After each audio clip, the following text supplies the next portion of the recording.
All right, good evening, race fans, and welcome. We are live here for the 16th annual Schaeffer's Oil Spring Fling. We are live from the Kokomo Speedway here tonight for rounds number 1 and 2, the qualifying servers to get into the main event on Tuesday night. Hello, I am Tommy Rowe up in the booth, joined by Ben Shelton. Ben, how you doing tonight, buddy?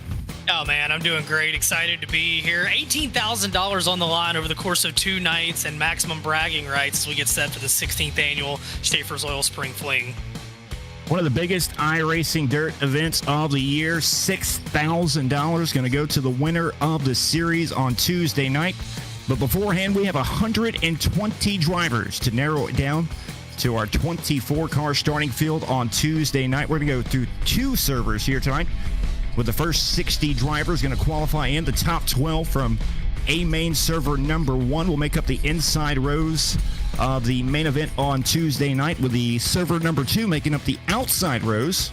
And then the bottom 12 of the A main events tonight will join the last chance qualifier. Well, they'll take one lucky driver from the last chance qualifier and give us our 25-car starting field on Tuesday night. $6,000 to win. And we have a great field of drivers here in server number 1.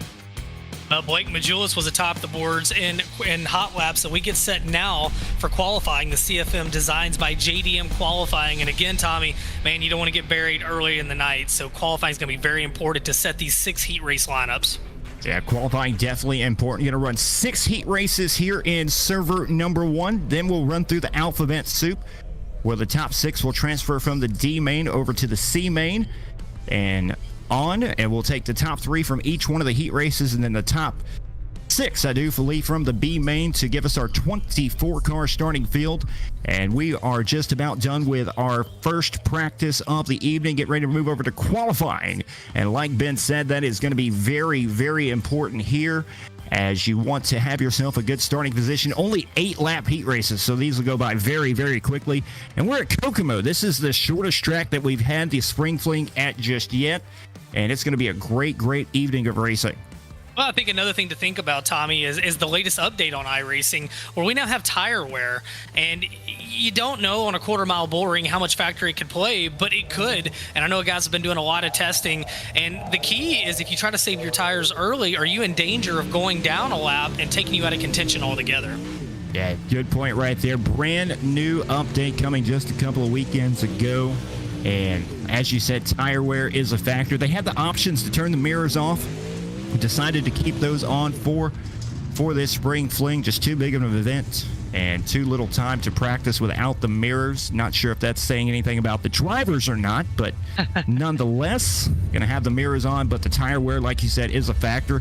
Even the track wear is completely different with the new build. So the way the track wears in throughout the night, we'll see different lines being utilized, and how those tires will hold up, we'll find out. Well, right now, Robbie Buchanan Jr. atop the leaderboard here in CFM Designs by JDM qualifying, 12.578 as it continues. Jordan Casey's second on the board, and you see the aerial shot of this racetrack, and plenty wide. You got to pick the best groove early in the night. We'll watch how the groove changes as the night goes along. Buchanan with a very close qualifying right there. Robbie Buchanan, 12.578. Jordan Casey, second quick. 1,000th of a second behind, 12.579. So very close times right now. And they are on the open setups. All these drivers trying to dial in the best setup possible. So they've had just about a week since Kokomo's been announced. It was announced on Tuesday evening, and I'm sure some of these drivers have been very, very busy trying to get this set up right. Now we see Mike Augustine go to the top of the leaderboard, 12.554, as we have right around 5 or so drivers left to qualify. It's going by very quickly. Only 3 minutes to get an attempt in. Well, and again, you know, we've done this event at big tracks. Now to bring it to a small track, we're going to really see, is it going to be the same key players at the top? Is it going to be somebody different? And right now, Mike Augustine, as you said, sits at the top of the leaderboard. Robbie Buchanan still sitting second. Jordan Casey, Cameron Case, and Tanner Tomasi, the top 5. That's Ryan Flatt and Blake Majulis. He's won the Spring Fling a couple of times, sitting back there in position number 7 right now in qualifying. That'll give him a good starting spot. And going through the field, another driver that we've called before, Dylan Fox, in sitting position number 13. Kendall Tucker goes to second quick with a 12.56 here late in qualifying. as we're just about wrapping up, just about 5 seconds to go. Yeah, I think Kendall was actually the last qualifier perhaps to go out there. Second fastest on the board. Mike Augustine holds serve. And yeah, just like that, CFM Designs by JDM qualifying is over. And Mike Augustine, he's going to be on the pole for heat race number 1. He sets fast time overall with a 12.554. Heat race number 1, getting ready to roll on to the speedway. 11 drivers. We're going to take the top 3 that'll transfer directly to the main event. The rest of these drivers will have to come through alphabet soup. This is how they'll line up for heat race number 1. Row number 1 on the inside will be Mike Augustine. To the outside, Ryan Flatten. John Ruggiero Jr., Richie Yost to take up row number 2. Then it's Hunter Rich, Justin Norwood. Row number 3, Logan Rourke and Josh Fuller will be in row number 4. Drake Dryman and Tyler Clement. And row number 5, and Justin Robinson, all back there by himself in row number 6. Very long way to go, and a short amount of time to get there, Ben. Only 8 laps around the Kokomo Speedway. This is going to go by very, very quickly. Yeah, it's going to go fast, and you can get in trouble in a hurry as well. Tight bull ring like this, and right now 11 cars, 8 laps, top 3 move on. This is RS12 Motorsports Heat Race number 1, the 16th annual Schaeffer's Oil Spring Fling. A lot of drivers were very skeptical about the Kokomo Speedway. I know some of the drivers that were entered in the Spring Fling did not like the call of Kokomo Speedway. They were hoping it was similar to the April Fool's jokes that VLR likes to play on these drivers. But nonetheless, here we are at the barn, getting ready to throw it down. 8 laps, heat race number 1. Mike Augustine going to have command of the field. We get ready to go green with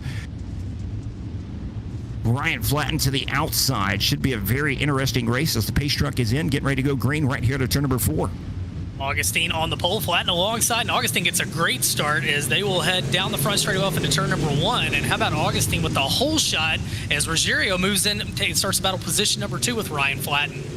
Top 3 trying to pull away from the rest of the field right now, but it's Ruggiero with trying to look on the inside of the 15 car of Flatten for position number 2. Ruggiero all over the bottom of the speedway. Almost taps the tractor tire right there, working down the back straightaway. But right now it's Mike Augustine all out in front by himself, trying to pull away here in heat race number 1. Yeah, and I think we'll see these guys move up the racetrack as the night goes on. But right now that bottom is the place to be, that ring of moisture on the low side. Augustine looking real good down there. Ruggiero Jr. sitting in 2nd, Flatten in 3rd. And again, only 3 move on. So Ryan Flatten has got to keep Yost, Rich, and everybody else behind him. Yeah, Richie Yost and Hunter Rich still working the bottom of the speedway, trying to gain some ground on your top 3 drivers. Set up good position right now for a B main later on here this evening, but that's not where you want to be. You want to be in the top 12 of the A main event later on this evening. And look out, the 29 car of Richie Yost may have caught the tire right there. Yeah, he got down there, and I think he actually might have gotten into Flatten a little bit, and it turned that car around. Either way, draws the caution. 5 down, 3 to go, and Mike Augustine leads the way, the Pennsylvania driver out in front. He set quick time. He's trying to keep a perfect night alive with a win here in Heat Race 1 presented by RS12 Motorsports. Got Mike Norris out there watching with us on the live stream on the Facebook. Oh, boy. He says, go Mott Performance, rooting for Carson Friedman out there, so appreciate you tuning in, Mike. Well, and Mike, of course, the voice of Fairbury Speedway, my partner in crime at some of the Eldora Speedway big events. And Mike Norris has been known to announce a lot of these iRacing events as well. Yeah, we've caught a couple of the Falls races here on Team VLR. He's been a great broadcast partner to have for sure. But nonetheless, back underway as we're 5 laps down, 3 to go. Mike Augustine trying to hang on to it. Ryan Flatten, he'll take over position number 2. And now we have a dogfight for 3rd. Yeah, right now, again, you don't want to be in one of the hooligan races, one of the B mains. Ruggiero, and they're going to get frisky behind him. We'll see if we stay clean and green. Looks like we will. Working lap 6 down, 8 to go. And now you got a battle for the lead, Tommy, down the backstretch. Mike Augustine has it right now, working down with Ryan Flatten in pursuit in position number 2, trying to dip down the inside, trying to not hit that tractor tire down there as they work down the back straightaway. Final time into turn number 3 and 4. Mike Augustine looks like he will pick up the win. Heat race number 1 for Ryan Flatten 2nd. And John Ruggiero Jr. going to take home that 3rd and final transfer spot. Hunter Rich, Josh Fuller, Justin Norwood, Drake Dryman, and Tyler Clement. Everybody else, they're going to head off to a consolation event. They got their work cut out for them here tonight as you see your rundown from Heat Race number 1 presented by RS12 Motorsports. A great job right there by Mike Augustine. Starts on the pole, leads every lap, and he'll transfer into the A main tonight, sitting in the good spot. We'll move on to Heat Race number 2. Ben, you got the starting lineup. I do. On the pole, it'll be a guy to watch this whole week. Kendall Tucker out of Carolina in the 00 into his outside. Another throttle masher out of New York. It's Blake Majulis in the 127. Moving back to row 2, this is a stacked heat race. Dylan Fox into his outside. It'll be Jarrett Jones in car 36. Row 3 will be Jason Moore in the 88, the California racer in Pennsylvania's. To his outside will be Richard Caro. Moving back to row number 4, Tyler Jackson in car 53 and Andy Hunter. As we move deep in the field, row number 5 will be Brandon Starnes and Jacob Bland. And on the back row, Bud Molyneux. That's going to be your lineup here in heat race number 2, also presented by RS12 Motorsports. I'll tell you what, Ben, just looking at these first 3 names in this starting lineup right now, Kendall Tucker, Blake Majulis, he's won a couple of spring flings. Dylan Fox, a former spring fling winner, that memorable spring fling we called it Knoxville a few years ago. This is going to be pretty fun right here. Well, as I look at really any of the guys doing this tonight, because I don't have enough ability or time to learn this game, but I'd like to think I could be like a Majulis, a Tucker, or a Fox. We'll see if somebody else can upset one of those 3 in this one. 8 laps the distance, top 3 to the feature. Everybody else off to a consolation event. Pace truck in. We're going to get ready to go green right here. Kendall Tucker on the gas right there. Good start right there. He'll pull away from Blake Majulis as Majulis and Fox go side by side in turn 1 and 2. A little contact right there down the back straightaway. No, it wasn't a little contact. It was a big old elbow. And hey, man, when you're racing for $6,000, that's what you do. Dylan Fox to second, but now Majulis battles back to the inside. Out front, it's all Kendall Tucker's. Tucker catches a tractor tire and shoots him up the speedway. Chaos early in this one. Kendall Tucker trying to hang on to it. Blake Majulis, same position. Number 2, that's Dylan Fox with Jarrett Jones in pursuit right now in the 4th place spot. And now Fox catches the tractor tire, and now Jarrett Jones will try to take advantage. Just can't quite do it just yet. Look out for the 23 on the outside. Where did he come from? Well, it's been in these cars. It's hard to see exactly where you're at with those tractor tires. And now Tucker moves up the racetrack. Here comes Majulis, and you got a battle for the lead as they work off into the corner. Good race for the lead right now. Majulis to the inside. He'll take the race lead on the front straightaway as he'll lead lap number 5. Kendall Tucker in 2nd. Dylan Fox still in 3rd. Tucker not trying to back out just yet. He'll go side by side once again. It'll be 2 to go this time. What a battle for the lead that time at the line. It's Tucker, your leader. Majulis is right there. Fox is in the fold. 3-car breakaway. Jackson and Jones losing pace with the top 3 as Majulis and Tucker. Great battle, but caution is out on the speedway. Caution on the racetrack. Brandon Starnes to the infield problems with that machine. And I do believe that's who will be the caution on here in heat race number 2. What a battle we were having right there. It'll be 6 laps down. It'll be 2 to go when we go back green. Caution flags do not count. That was a great thing that iRacing came out with the update just a few seasons ago. We can get all these laps in under green. Well, and I tell you one thing that we've noticed early in this one, and I think we're going to see it in the second server as well. Early in the night, around the hub, around those tractor tires can be the place to be. But again, it's hard to judge where you're at with those tractor tires, and they could be the difference in somebody having the inside line at 6,000 or not making the show all together. As Tommy, we get set to come back to the green flag. Re-racked, restacked, ready to go. It'll be 2 to go. Kendall Tucker back on the gas. We go back green once again. Into turn number 3 and 4, right around the tractor tire still. And Dylan Fox right there sitting in position number 3. Coming around, it'll be the white flag into turn number 4. White flag in the air, final time around the speedway. Kendall Tucker took the lead just before halfway. He's led the whole way in 2nd. Majulis Fox trying to hold on to 3rd. Tommy through the corners for the final time. Kendall Tucker into turn number 3 and 4, pick up the win. Blake Majulis 2nd. And Dylan Fox going to hang on to the 3rd place spot. Andy Hunter, Tyler Jackson, Jarrett Jones, Richard Caro, Bud Molyneux, Andy Hunter, and Jacob Byrne will round out the rest of the field here in heat race number 2. And just like that, Ben, we're getting ready to go to heat race number 3. Moving right down the line. And Tommy, we're going to be seeing the lineup in just a second. You see Kendall Tucker, Majulis, and Fox. They move on. Everybody else off to a B main as we get set now for RS12 Motorsports Heat 3. Tommy, tell us who's starting where in this one. Row number 1 on the inside. That'll be Robbie Buchanan Jr. to the outside. Desmond Busby, Keith Hackney, Daniel Mills will make up row number 2. Nathan Waddell and Jacob Halliday in row number 3. Jacob Laster and Ben Countermarsh in row number 4. Maverick Davidson and Carson Freeman back there in row number 5. So Mike Norris is going to have to do a lot of pulling right here for Carson Freeman. Got a long way to go here in heat race number 3, but nonetheless, we're getting ready to go 8 laps to distance. Heat race number 3, halfway home through the heat races. Halfway home, 3 more move on out of this one. And you talked about Carson Friedman. Of course, that family, they run Dyer's Top Rides there in Illinois. And Carson's got to take the garbage out tomorrow if he doesn't get into the show here tonight. He's got to come a long way, Tommy, as he starts back in position at number 10. He's got his work cut out for him, definitely, right here. A long way to go, short time to get there. Pace truck in, heat race number 3, getting ready to roar to life here at Kokomo at a turn number 4. Robbie Buchanan on the gas. Green flag is out. Buchanan was atop the leaderboard early in qualifying, ended up third, and he starts on the pole of this one, and he's right around the hub leading the way as your field works off into turns 1 and 2, and you're starting to see some guys flirting with the top side as Busby goes to the cushion. You see the first driver right there really trying to utilize the top shelf of the speedway here at Kokomo, and Desmond Busby, he'll dip back down the inside towards the tractor tires. Daniel Mills up from 4th to 3rd already, trying to hang on to position number 3, but it's Robbie Buchanan out in front by himself right now. As we'll come around, it'll be 3 down, 5 to go this time by. Buchanan had about 0.6 of a second last time by over Busby. Busby tried the top side, just not a lot there. Mills right now fighting, holding on to that 3rd spot. You see him on your screen in the 2:11. He's in that 3rd and final transfer spot. Waddell and Hackney trying to get there. Is don't look now, but the battle's starting to heat up for the lead. Robbie Buchanan, Desmond Busby. Busby to the inside, down the back, straightaway knocking on the door.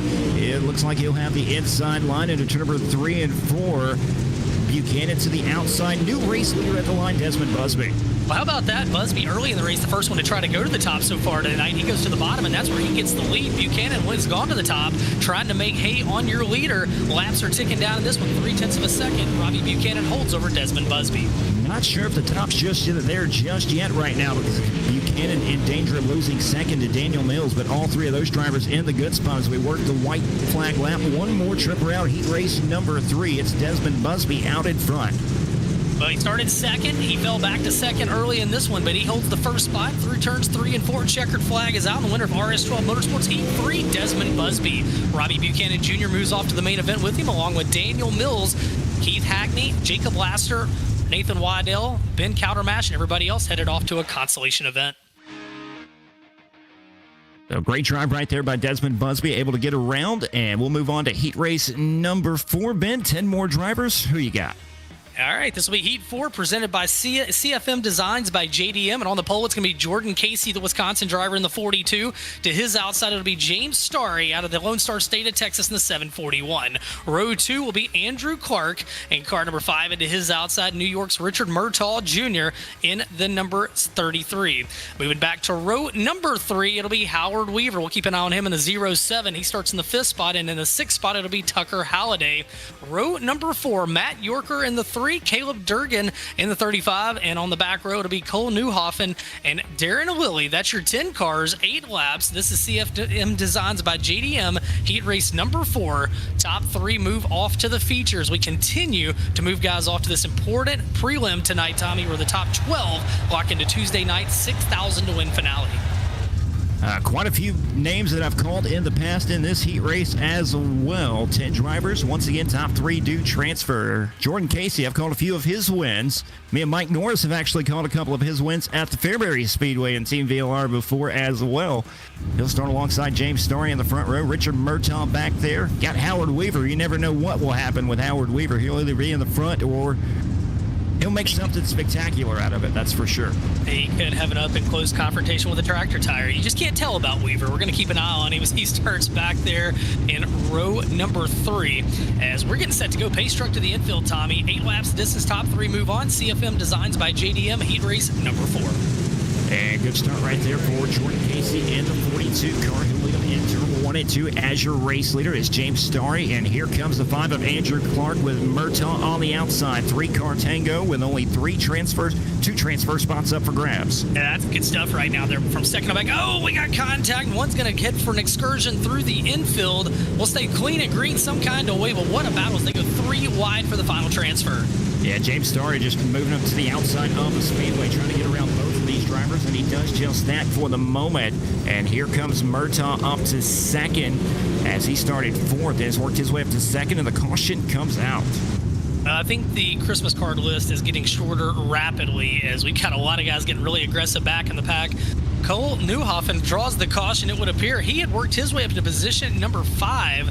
I think the caution was for him, as we'll get him sorted out here. But Jordan Casey, he's in the good spot. Behind them, there's a lot of giving, there's a lot of taking, there's no giving right now. Everybody wants to be in the top 3 spots. Yeah, good restart from Casey right there, just trying to stay so long and stay out of that mess behind him, because they were racing very, very hard and very, very aggressive right there. But there's only 8 laps, and it's a very short track. Like I said, the shortest track that they have ran for the Spring Fling since the old DTR2 days. And it's making for some interesting racing thus far. Jordan Casey leads the way. It's James Starry and Richard Murtaugh Jr. That's your 3 transfers cars as they run right now. And behind them, Andrew Clark trying to find a way in. It's been chaos. It's been really good racing. And we still got a long way to go in this one. Heat race number 4 getting set to come back to the green. So Casey and Starry, your front row, double back up. Green flag will be back out. It'll be 3 down, 5 to go. Casey back on the gas, leading them into turn number 1 and 2. And look out right behind him as they want to go about 3 wide once again. Here comes Starry on the outside. Yeah, Starry's trying to make the top side work as the caution is back out with 4 down, 4 to go. And we got trouble back in the pack. As I tell you what, these guys running the top side of the racetrack are really flirting with disaster, because there's not a whole lot of cushion. You're seeing a lot of guys bouncing off the concrete. As again, caution out with 4 down, 4 to go. Little contact right there, and Tucker Halliday, the victim right there in the 16 car, gets turned around. And just under halfway home here in heat race number 4. Kind of the most cautions we've seen thus far, as that's our second caution here in heat race number 2. Haven't had 2 just yet. Now we do. But nonetheless, Jordan Casey trying to pick up heat race number 4, get himself into one of those transfer spots into the A main, where they'll take only 12 for the $6,000 to win Spring Fling on Tuesday. Now it's like Matt Yorker given the end-of-line penalty, so he will head to the back. He was already deep in the field with Casey, Starry, and Clark. And again, keep an eye on these restarts, because the guys that are going to the top, they're having a real hard time getting those cars to bend and turn. It's going to open the doors for some other guys to work past them. 4 down, 4 to go. CFM Designs by JDM, heat race number 4. The top 3 moving off to tonight's prelim. Jordan Casey back on the gas as the green flag comes back out once again. He'll try to pull away with James Starry, Andrew Clark. Clark down to the inside of the speedway. He'll pull up to second for a moment. Little contact with a 33. And Starry back on the outside. He'll get the run thanks to the contact. And don't count out Richard Murtaugh on the 33. Oh, look. Hard contact with Clark. Yeah, Clark will go around. I'm not so sure that car had not already started to go around before he had a little bit of a love tap. And right now going to keep it green. But, man, what a heartbreaker for Clark, as he was in the good spot. Not anymore. Yeah, it's a tough break for Clark right there. The caution does come out now. So a little early, a little late with the caution, but better late than never. Looks like we'll have a 2-lap shootout as we have 6 down. So it'll be a 2-lap shootout for heat race number 4. But Andrew Clark, he'll have another shot at it, as he'll be able to catch up with the tail end of the field, but not where he was hoping to run, probably. But if you're Jordan Casey, you got to wonder what's going on behind you, because it is chaos. It looks like Howard Weaver is going to get the end-of-line penalty for that melee, as now a driver that would love to be a contender for that $6,000 top prize now finds himself to the back. And with all of the cautions we've had on the restarts, we are going to single-file restarts for the last 2 laps of this one. Might be the best idea right there. Howard Weaver now into the pit, so he'll have to come from one of the alphabet soup later on this evening. That'll be very interesting to watch, I'm sure.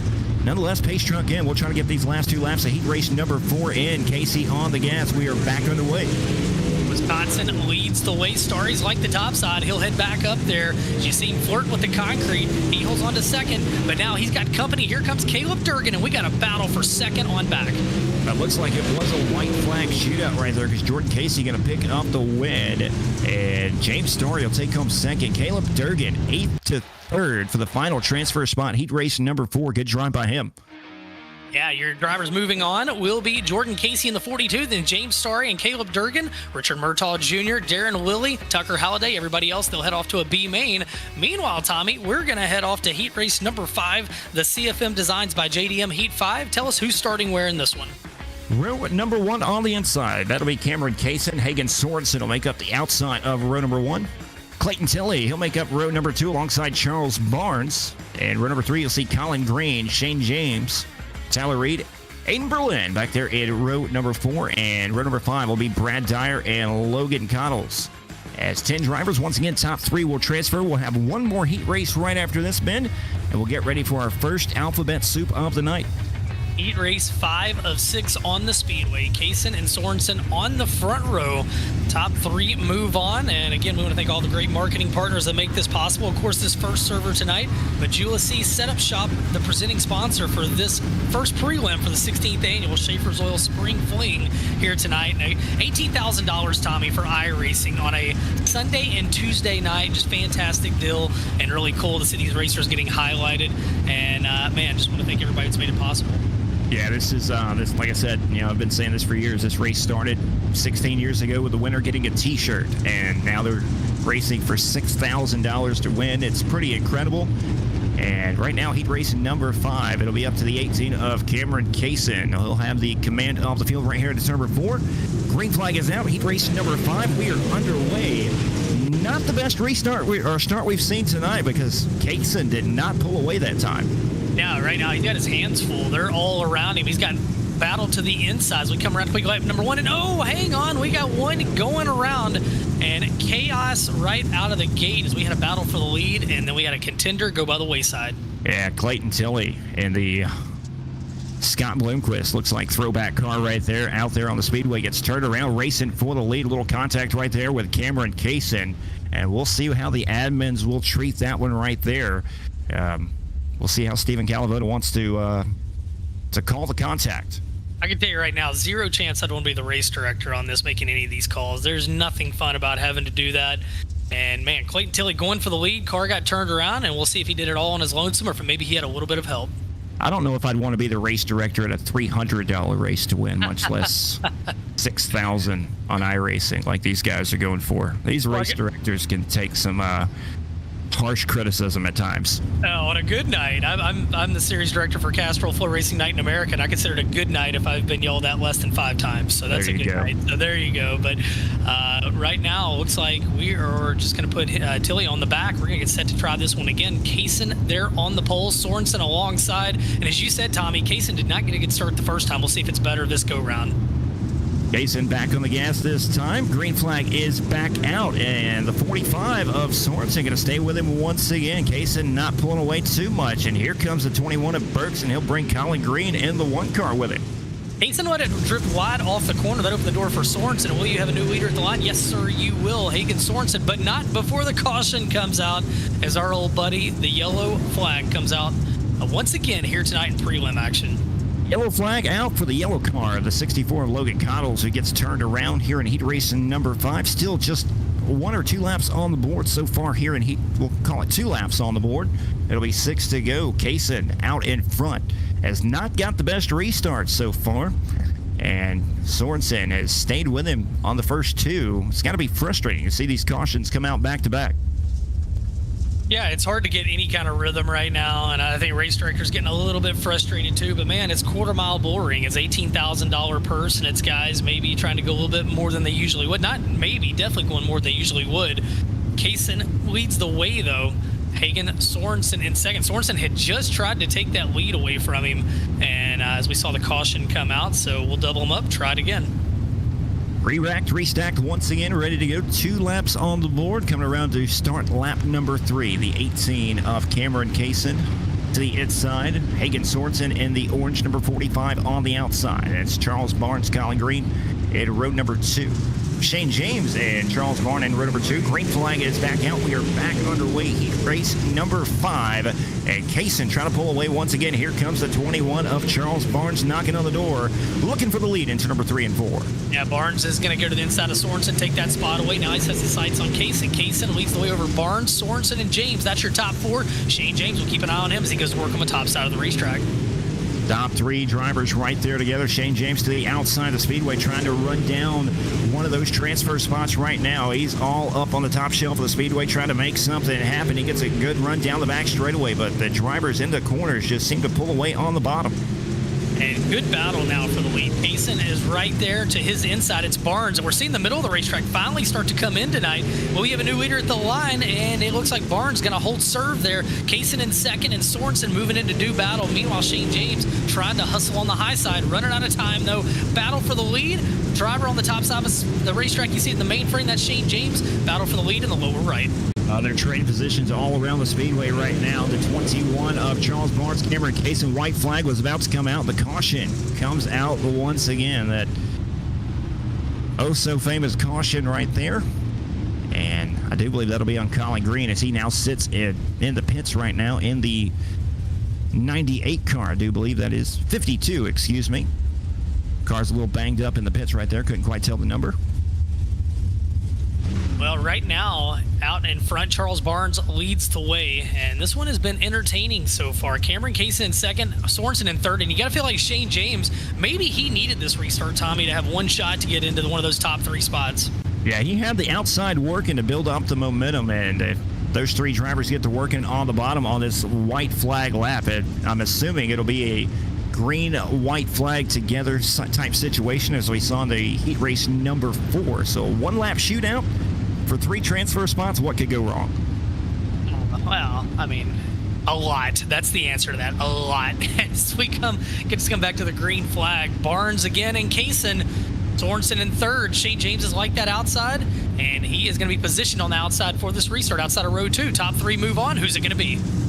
Green flag is out. White flag will be out together. And good start right there for Charles Barnes. Kaysen to the inside. The 45 of Sorensen will fall in line. And Shane James falls back to the outside in position number 5. But at the turn number 4, it'll be Charles Barnes picking up the win. Cameron Kaysen, Hagen Sorensen, your top 3 transfers.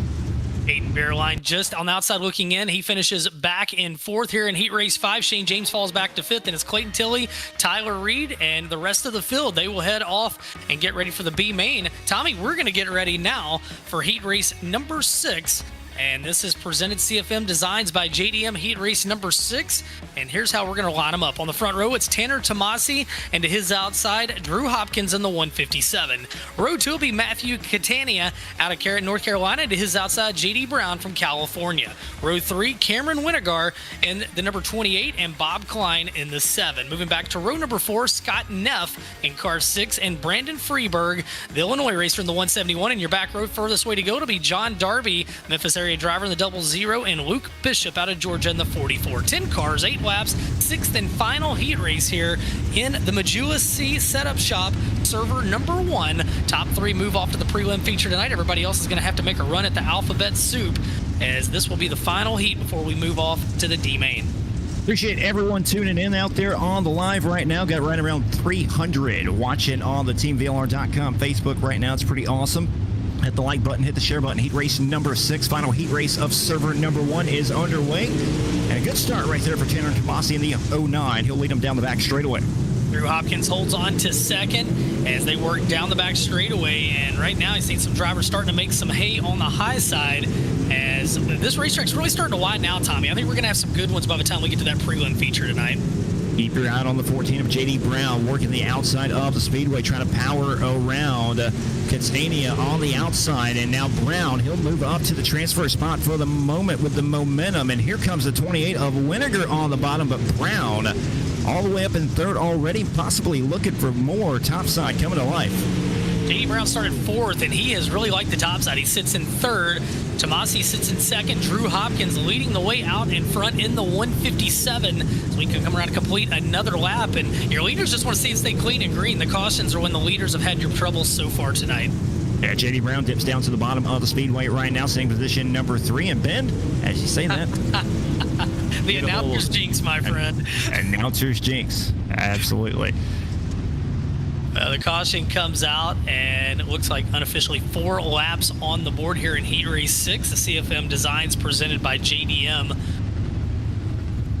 Looks like John Darby in the 00 car. The cause of the caution right there into the pits. The only driver not running on the speedway, so tough break for the Memphis area driver. He'll have to come from the alphabet soup as well. A long way to go. Drew Hopkins, he's looked strong so far in this one, Tommy, and he stayed married to that low side. Tomasi mainly running the low side as well. J.D. Brown we saw James in the last race really liking that top side, but just not able to really sustain it late in the race. We'll see if maybe J.D. Brown can ride that top side, but with the way the restarts work, car 14 is going to restart inside of row number 2, maybe not exactly where he wants to be. J.D. Brown competing in the iRacing World of Outlaw Pro Series here this season. The only world-class driver here in heat race number 6 right now as they're double back up down the back straightaway once again. It'll be 5 complete, 3 to go. Coming back to green right here to turn number 4. And once again, good start right there for Drew Hopkins. And Tanner Tomasi and Folden. It's a dogfight for third right behind him. Brown with a little contact. He'll fall about 4 positions behind now. Yeah, Brown did not get a good restart whatsoever. Maybe a little bit of help not being where he wanted to be. And he wasn't on the outside where he wanted to be either. He's trying to get his feet back under him. Out front is Hopkins and Tomasi as we get down to the closing laps of this one as we come around for 1 to go. Galton Neff from 7th to 3rd right now, trying to hang on to that 3rd and final transfer spot. Bob Klein knocking on the door for the 3rd and final transfer spot, working down the back straightaway for the final time. Final time, Drew Hopkins has led the whole way, and he'll take the checkered flag in Heat 6. Tanner Tomasi 2nd. Scott Neff comes home in 3rd. Bob Klein will get 3rd. He gets Scout Neff on the last lap. So a little bit of shakeup there. So again, it'll be Drew Hopkins taking the win in that one. He moves off to the main event along with Tanner Tomasi and Bob Klein. As just like that, they are already gridding D-Main action. And boy, if you're in the D-Main, you got a long way to go, Tommy. We got a lot of good cars. Let's see who's going to be the movers and shakers. Tell us who's going to be in the lineup here for CFM Esports D-Main number 1. CFM Esports D-Main number 1. 17 drivers getting ready to go 6 spots to transfer over to the C-Main. So a long way to go here. It'll be Howard Weaver, Brad Dyer, row number 1, Luke Bishop, and Justin Robinson, row number 2. Andy Hunter, Jacob Halliday, and row number 3. Matt Yorker, Colin Green, row number 4. Cameron Winterger, Logan Rourke, in row number 5. Jacob Blank, Carson Freeman, row number 6. Cole Newhoff and Logan Cottles in row number 7. John Darby, Richie Yost, and all back there by himself. Longest way to go to be Brandon Starnes in row number 9. So 17 drivers, 10 laps to distance. Only the top 6 transfer over to the C-Main. And the rest of these drivers, well, their spring fling will be done. Well, and you got to feel like there's going to be some cautions in this one, Tommy. You just got to make sure you're not one of them. Even with 17 cars, you got time and 10 laps to get through there. You just can't be part of the caution if you want to have a chance to move off into the main event. And Howard Weaver, I don't think anybody had him on your bingo card for being in the D-Main here tonight. He'll start on the pole, and he's got a good one alongside and Brad Dyer. A very awkward start right there as I'm not sure if Howard Weaver has disconnected or what. They were coming to the green, and Howard's car kind of was doing some crazy stuff right there. Yeah, I didn't know almost. I really wasn't sure what was happening. So, yeah, maybe connection issues. All right, well, we're going to try this one again. Again, 10 laps the distance, top 6 move on. CFM Esports D-Main action. And you want to thank Chris Ferguson for getting me involved with this. It's great to be here with you, Tommy. Congrats to Chris picking up a $5,000 win with the Lucas Oil Late Model Dirt Series back on Friday night at Smoky Mountain Speedway. And I know he's been very passionate about helping this event grow. Yeah, he had a 3rd place run last night at Smoky Mountain Speedway in the 50,000 to win. So he's had not too shabby of a weekend. And Chris has done an amazing job at putting this event together. And now these drivers, Howard Weaver has been disqualified from the D-Main. So, Ben, little drama here in the D-Main. Again, I don't know if you had that on your bingo card. Not only Howard Weaver in the D-Main, but being disqualified from the D-Main. So Brad Dyer on the pole. That's actually going to move Luke Bishop up. Brad Dyer will stay outside front rows and move up that inside row and try to get this D-Main underway. Who saw all this drama coming for you or saw the green flag come out whatsoever, Tommy? This one's been interesting. I would understand the drama in the middle of the race, but we haven't even made a lap yet. So we're talking about warm-up laps here, guys. Talking about practice, man. Practice. Well, we are green, and it's going to be Luke Bishop to the lead, and he's got company as here comes the 23 of Andy Hunter. They're going side by side. Oh, a little bit of contact, an elbow from Hunter to the inside of Bishop. Bishop battles back to the outside. Not going to matter. Caution is out on the speedway. Caution on the speedway. We'll try to take a look and see what happened. See which car is running where. And we want to thank... Oh, there you go, right there. There you go. Yeah, the Colin Green, yeah, Colin Green, a lot of damage. He was sitting sideways in the middle of the corner. And we want to thank SimWrap Market for the sponsoring the replays. As I tell you what, Bishop, I thought, got a decent start. Andy Hunter feeling frisky, though, and threw an elbow at him. Those two were battling it out right before that caution came out. Yeah, Hunter was He was throwing some haymakers right there, looking for the race lead, and the caution comes out, and only 2 laps in so far, so still 8 laps to go to try to make something happen. But these drivers in the back, they want to see some green flag laps, Ben. They don't want to see the caution laps because you need green flag laps to try to get through there. You do, and sometimes the cautions do regroup the field and give you a chance at it. Looks like Logan Roark was given the end-of-line penalty on that, so he was sent to the back. Looks like these drivers may line up single file restart right now. Pace truck is in. Luke Bishop, Andy Hunter, Brad Dyer, Matt Yorker, Justin Robinson, Jacob Halliday. Your 6 drivers in the transfer spot right now as we are back underway, coming to start lap number 3. Top 6 will move on. Bishop leads the way. Contact once again with Andy Hunter, and those 2 can't get apart. Hunter to the lead, Bishop to the inside. He'll throw an elbow. Oh, man, they're going to get some Tiger Bomb when this one's over, as a little bit more contact as now Hunter's going to push up the racetrack, and that's going to open the door as, again, the top 6 move on, so got to be a little bit patient here in the D-main action. Yeah, Brad Dyer finds a way around Andy Hunter as Andy Hunter and Luke Bishop were trading blows right there for the race lead. And Dyer now up to second, and he'll bring the 21 of Matt Yorker with him as Hunter now goes to the outside of the speedway. And now he'll get a good run on the second place driver of Dyer once again down the front straightaway. Andy Hunter trying to gas it up on the outside. Andy Hunter is in a different zip code where he's racing up top, and he's going to take third away from Yorker since his sights on Dyer. Good battle right now for position number 3 as Hunter is battling a tight race car on that cushion. Yeah, he taps the wall just a little bit right there and falls back to position number 4, in danger of falling out of the top 5 right now. May want to rethink the line right now because transfer spot may be coming up for grabs here in a moment.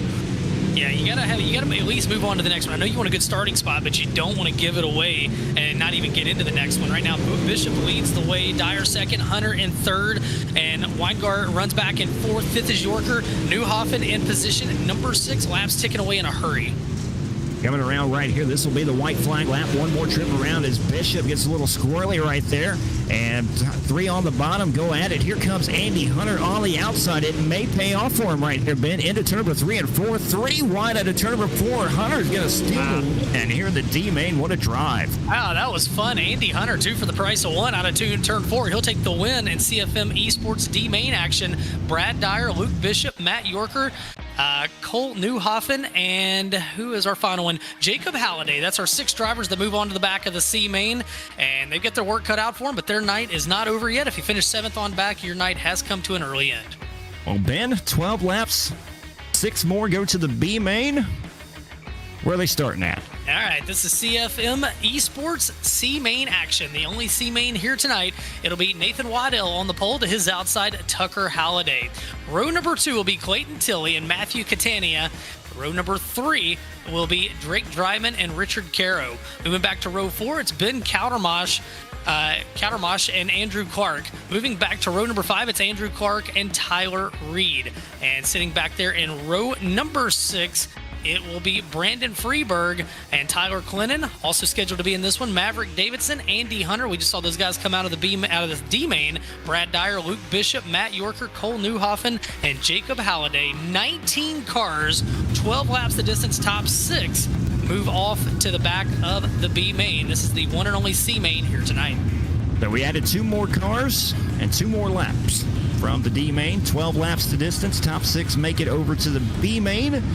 The rest of these drivers' spring flings will be done right here as we get ready to go. Doubled up, pace truck should pull in. Down the back straightaway, we'll go green out of turn number 4. Nathan Waddell, Tucker Halliday. Your front row, Clayton Tilley. In row number 2, he had a fast race car in his heat race. Had some problems now in the C main, but nonetheless, green flag is out. C main is underway, silver number 1. They'll head off into 1 and 2. Waddell get the whole shot. Halliday in tow, and we see this racetrack continue to widen out. Clayton Tilley back there. Oh, hang on, beating and banging back in the pack. We'll stay clean and green. They'll go 4 wide for a moment as this place is getting really fun here tonight. Almost 5 wide back here through the middle of the field, but that's not going to matter because the spots are up for grabs. Position number 6, Andrew Clark has it, and the caution comes out as things were getting really, really frisky towards the rack back there, Ben. Yeah, we had a couple sideways, and we'll wait and see exactly who that was. You can see on the overhead shot, we had one going around. And it looks like might have been Maverick Davidson's going to be credited with the caution in that one. He's going to go to the end of the line. Tough break for the driver of the 112.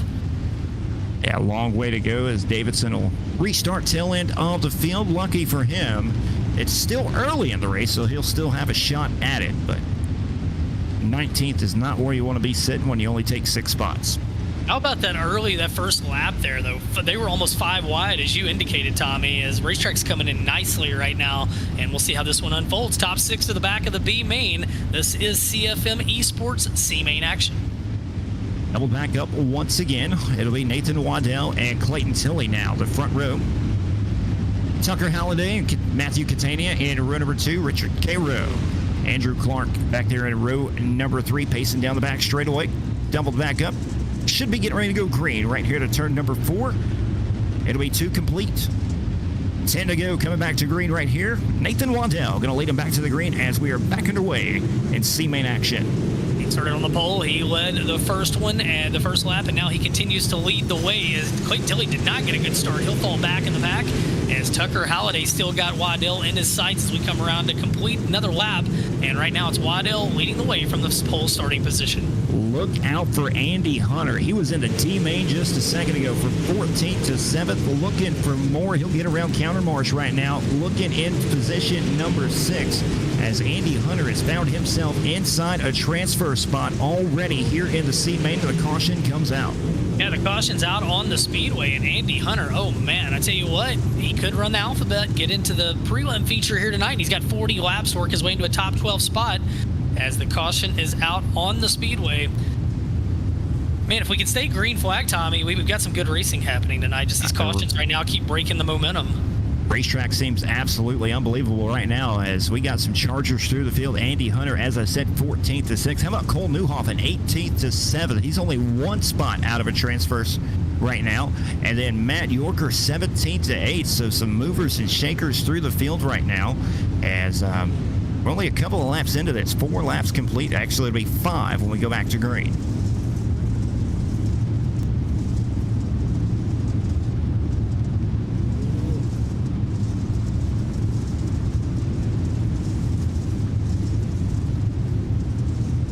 So get them ready to go once again here in the C main. It'll be 5 laps complete.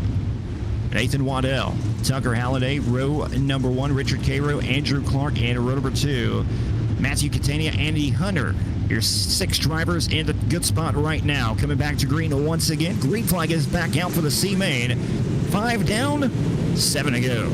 Waddell, your leader. Halliday's going to go into the middle of the racetrack, and now he's got company as they're all starting to reel him in. There's Clark right there with him, Cairo in the fold, and Andy Hunter will watch him in the 23 car as he goes on the top side of the racetrack. That's where he made hay in the D main. Andy Hunter making it fun here in the C main on the outside of the speedway, trying to pass 3 drivers at once right there. Taps the wall just a little bit. He'll keep it going. Still hanging on to the transfer spot as Waddell out in front. Richard Cairo, Andrew Clark. Third on back bin, it's anybody's ball game. Yeah, right now, Andrew Clark back in third. Then it's Halliday, Hunter, Catania, Newhoffen. Now Newhoffen will go up to 6, put Catania back to 7th. This one's going to go down to the wire as we get 9 down, 3 to go. A lot of fun to watch right here in the B main right now. Cole Newhoffen sitting in position number 6, and the caution comes out. And these cautions, every time it starts getting good, we get another caution on the speedway. Got to be expected. With only 6 spots on the line. Bud Molinak slow around the speedway, sitting back in position number 15 right now. Looks like he'll take it to the pits, and his night may be done. So a tough break for Molinak right there in the 883 machine. As it'll be 2 to go. We go back to green here in just a moment, so we'll have a traditional green-white checker, I do believe. Well, your leader, he started on the pole, and he's led the whole way, but Richard Cairo, he's come from 6th to 2nd. Andrew Clark, 8th to 3rd. Andy Hunter, 14th to 4th. Tucker Halliday's fallen from 2nd to 5th, but in your final transfer spot right now, Newhoffen, 18th to 6th. We got some hard chargers in this one, and these positions for the transfer, Tommy, are literally changing on a lap-by-lap basis right now. Yeah, these drivers 3 and 4 and 5 wide behind. It will be 3 laps to go instead of the 2 that I did say. So pacing down the back straightaway. They do keep it double file. That'll be very interesting. Nonetheless, Waddell, Cairo, your front row. Clark, Hunter, Halliday, Newhoffen. Your 6 drivers in the transfer spot. Green flag is out. It'll be 3 to go. Waddell down low. Cairo through the middle of the racetrack. Keep an eye on Andy Hunter. He goes up top. There's Andrew Clark in the fold as well in the 5 car. Tucker Halliday will join it. And right now, guys are getting frisky. And there's some beating and banging. We got one going around. It might be Clayton Tilley. Yeah, Clayton Tilley has not had a good spring fling at all. He has had a good qualifying run and has got to be frustrated with the rest of his night is going. He got turned around in the heat race and now finds himself turned around in the C main, and his night is done. So a tough break for the driver of the 51 car of Clayton Tilley. I feel like every position in this one has changed multiple times, except for your leader, Nathan Waddell, and he's driven a smart race. He's kept his nose clean, but he's got to be hating these restarts because it's given all these guys another shot at him. Yeah, Waddell, he started first. He's running first right now, but the rest of these drivers behind him, Richard Cairo started 6th. He's running 2nd. Andrew Clark started 8th, running 3rd. Andy Hunter started 14th and has worked his way up to 4th. Tucker Halliday started 2nd, has dropped back a few spots to 5th, and Matthew Catania sitting in the transfer spot right now, 4th to 6th. So, like you said, a lot of movers and shakers through the field. Cole Newhoffen on the outside looking in, 18th to 7th. He was just in the transfer spot, but nonetheless going to restart him back. Double back up once again. It'll be a 2-lap shootout here in the C main, and we'll get ready to go to the B main. First server, B main, coming up here in just a moment. Yes, sir. Top 6 move on, and they head off. The green flag is back out. And right now, Waddell, your leader, they flare out behind him. Cairo sits in 2nd. Andrew Clark back there in 3rd. Andy Hunter doing what he's been doing all night. In 4th, he'll go to the top side of the racetrack. 3 wide back in the pack. Andy Hunter, he'll take it to the outside of Speedway. Almost 4 wide right there for the runner-up spot. Hunter on the outside of the Speedway. Still trying to hang on to a transfer spot because there's still 5, 6, 7 cars right there together. Almost 5 wide. Once again, here comes Hunter on the outside. White. That's the checkered flag right there. Yeah, and Hunter did what we saw in the last one in the D main. He got a couple in the final corner as that wraps up C main action. And your 6 transfer cars, Nathan Waddell, Tucker Halliday, Andy Hunter, Richard Cairo, Andrew Clark, Matthew Catania takes the 6th and final transfer as now we get set for B main action presented by CFM Esports. Tommy, this one is going to see the top 6 to go to the back of the main event. Tell us who's going to be starting where in this one. 20 cars getting ready to go 14 laps. We'll take the top 6 to the A main server number 1. It'll be Hunter Rich, Jason Moore, row number 1. Keith Hackney, Richard Merton Jr. in row number 2. Aiden Berlin, Scout Neff in row number 3. Josh Fuller, Tyler Jackson in row number 4. Jacob Lassiter and Darren Lilly back there in row number 5. Row number 6 will see Shane James and J.D. Brown, Justin Norwood, Jarrett Jones, Nathan Waddell, Tucker Halliday, Andy Hunter, Richard Cairo, Andrew Clark, Matthew Catania, the drivers from the C main, tagging the tail end of the B main. And we're pacing down the back straightaway, getting ready to go green. Do believe we'll pace around one more time. We'll turn them loose. 14 laps to distance, top 6 transfer. So Ben adding 2 more laps and 1 more car.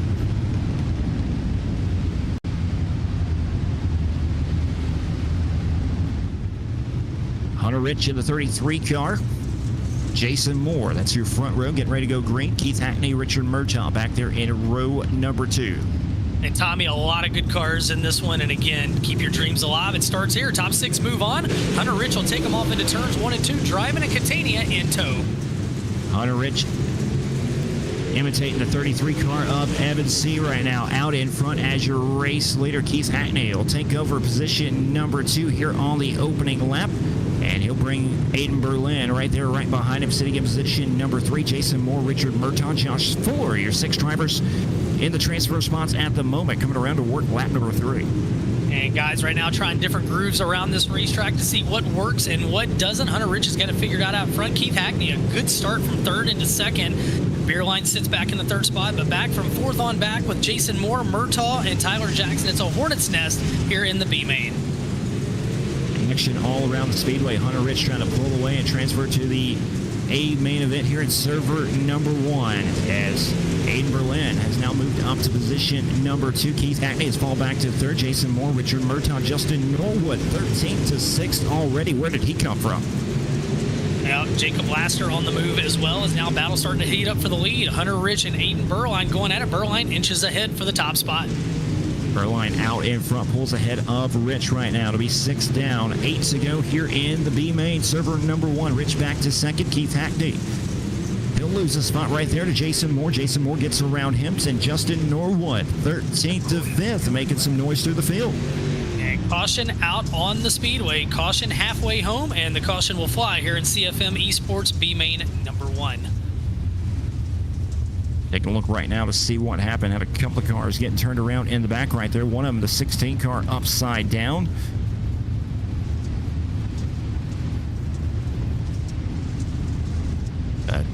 Nonetheless, six, 7 laps down here in the B main. Aiden Berlin's found his way around Hunter Rich right now. Good racing up front. Keith Hackney hanging on to 3rd. Jason Moore, Justin Norwood, Richard Murtaugh, the 6 drivers in the transfer spot. Tyler Jackson on the outside looking in, as well as Jacob Lassiter. Justin Norwood, 13th to 5th already, making noise in less than 5 laps, has found his way into a transfer spot. Can he move any closer? And how about Aiden Berline, 5th to the lead? Hunter Rich, he runs in 2nd. Hackney 3rd, 4th. Moore, Justin Norwood's come 13th to 5th. And Murtaugh in the final transfer spot. Halfway home, though, Tommy. So we get set to come back to the green flag. You got to go every lap if you're going to have a chance in this prelim here tonight. Top 6 move on. 7 to go, and lights are out. Green flag is back on the speedway. Here we go. B-Main action presented by CFM Esports. CFM Esports B main back underway, and Berlin right there with a good restart. They're 3 wide right behind him for position number 2. Hackney through the middle as Hunter Rich on the outside will take over 2nd, and Jason Moore will inch forward in 3rd. And now Richard Murtaugh move up to the top 5, and he'll try to find a way around Jacob Laster, who's still hanging on the outside of the speedway. And now here comes J.D. Brown on the outside, trying to use that Austin Hunter line we saw earlier. Brown trying to find his way into the top 6, and look out as Hackney and the 33 car of Murtaugh make contact, and they fall out of a transfer. Yeah, those guys mixed it up, and it's cost them a couple of spots as now laps ticking down in this one. Top 6 move on, and you can't afford any mistakes at this point. Yeah, Berlin coming around. It'll be 3 laps to go right now for the 13 car of Aiden Berline. Jason Moore, Hunter Rich, Jacob Laster, J.D. Brown, Keith Hackney. They're your 6 drivers on the bubble right now. Shane James on the outside looking in, running the top shelf of the speedways. Berline comes around. There'll be 2 to go. Aiden Berline, year leader. Jason Moore 2nd. Rich moves up to 3rd, pushes Lassiter back to 4th. J.D. Brown and Hackney rounding out your transfer cars. Berline working the white flag lap down the back straightaway for the final time. Pulling away from Jason Moore, Laster, Hunter Rich side by side for 4th, and Brown sitting in 5th. And Keith Hackney trying to hold on to the final transfer spot as Berline picks up the win. And Aiden Berline takes the win. Jason Moore in 2nd. Jacob Lassiter in 3rd. 4th to Hunter Rich. 5th to J.D. Brown. And Keith Hackney, your 6th and final transfer. Tough break for Shane James, Jarrett Jones, and everybody else done for the night. As you see your transfer cars right there, top 6 move on, and they will start on the back of the 40-lap prelim feature here tonight, here in the Majula C Setup Shop server number 1. Pretty impressive. Just seeing where these drivers gridded up and where they do finish. I mean, Aiden Berline 5th to 1st. Jason Moore started 2nd, finished 2nd, but then you have Lassiter back here at 9th to 3rd. Go back to 5th. J.D. Brown 12th to 5th. So, I mean, there's some passing out there to be done here at the Kokomo Speedway, and it's been a lot of fun to watch thus far. It has, and I think it's going to be good in the feature. And just the caliber of drivers, 40 laps is going to be a long time. And, yeah, they're getting them tuned up right now. Warm-up laps, in just a moment, we'll be gridding them for the feature. Well, the good news, all 24 drivers tonight will get to come. All 24 drivers in this A main will get to come back on Tuesday night. The bad news is only 12 from server number 1 transfer over to the main event, and the bottom 12 will get to run in the last chance qualifier on Tuesday evening, where they'll take 1 to the main event. So top 12 is priority right now, or it's slim to none on your chances on Tuesday. Yeah, if you want to keep things going, I mean, it's it's go time now. So, we'll see how it goes. A lot of good cars in this one. 6,000 on the line. That's crazy when you think about it. And again, big shout out to all the sponsors, everybody that makes all this possible.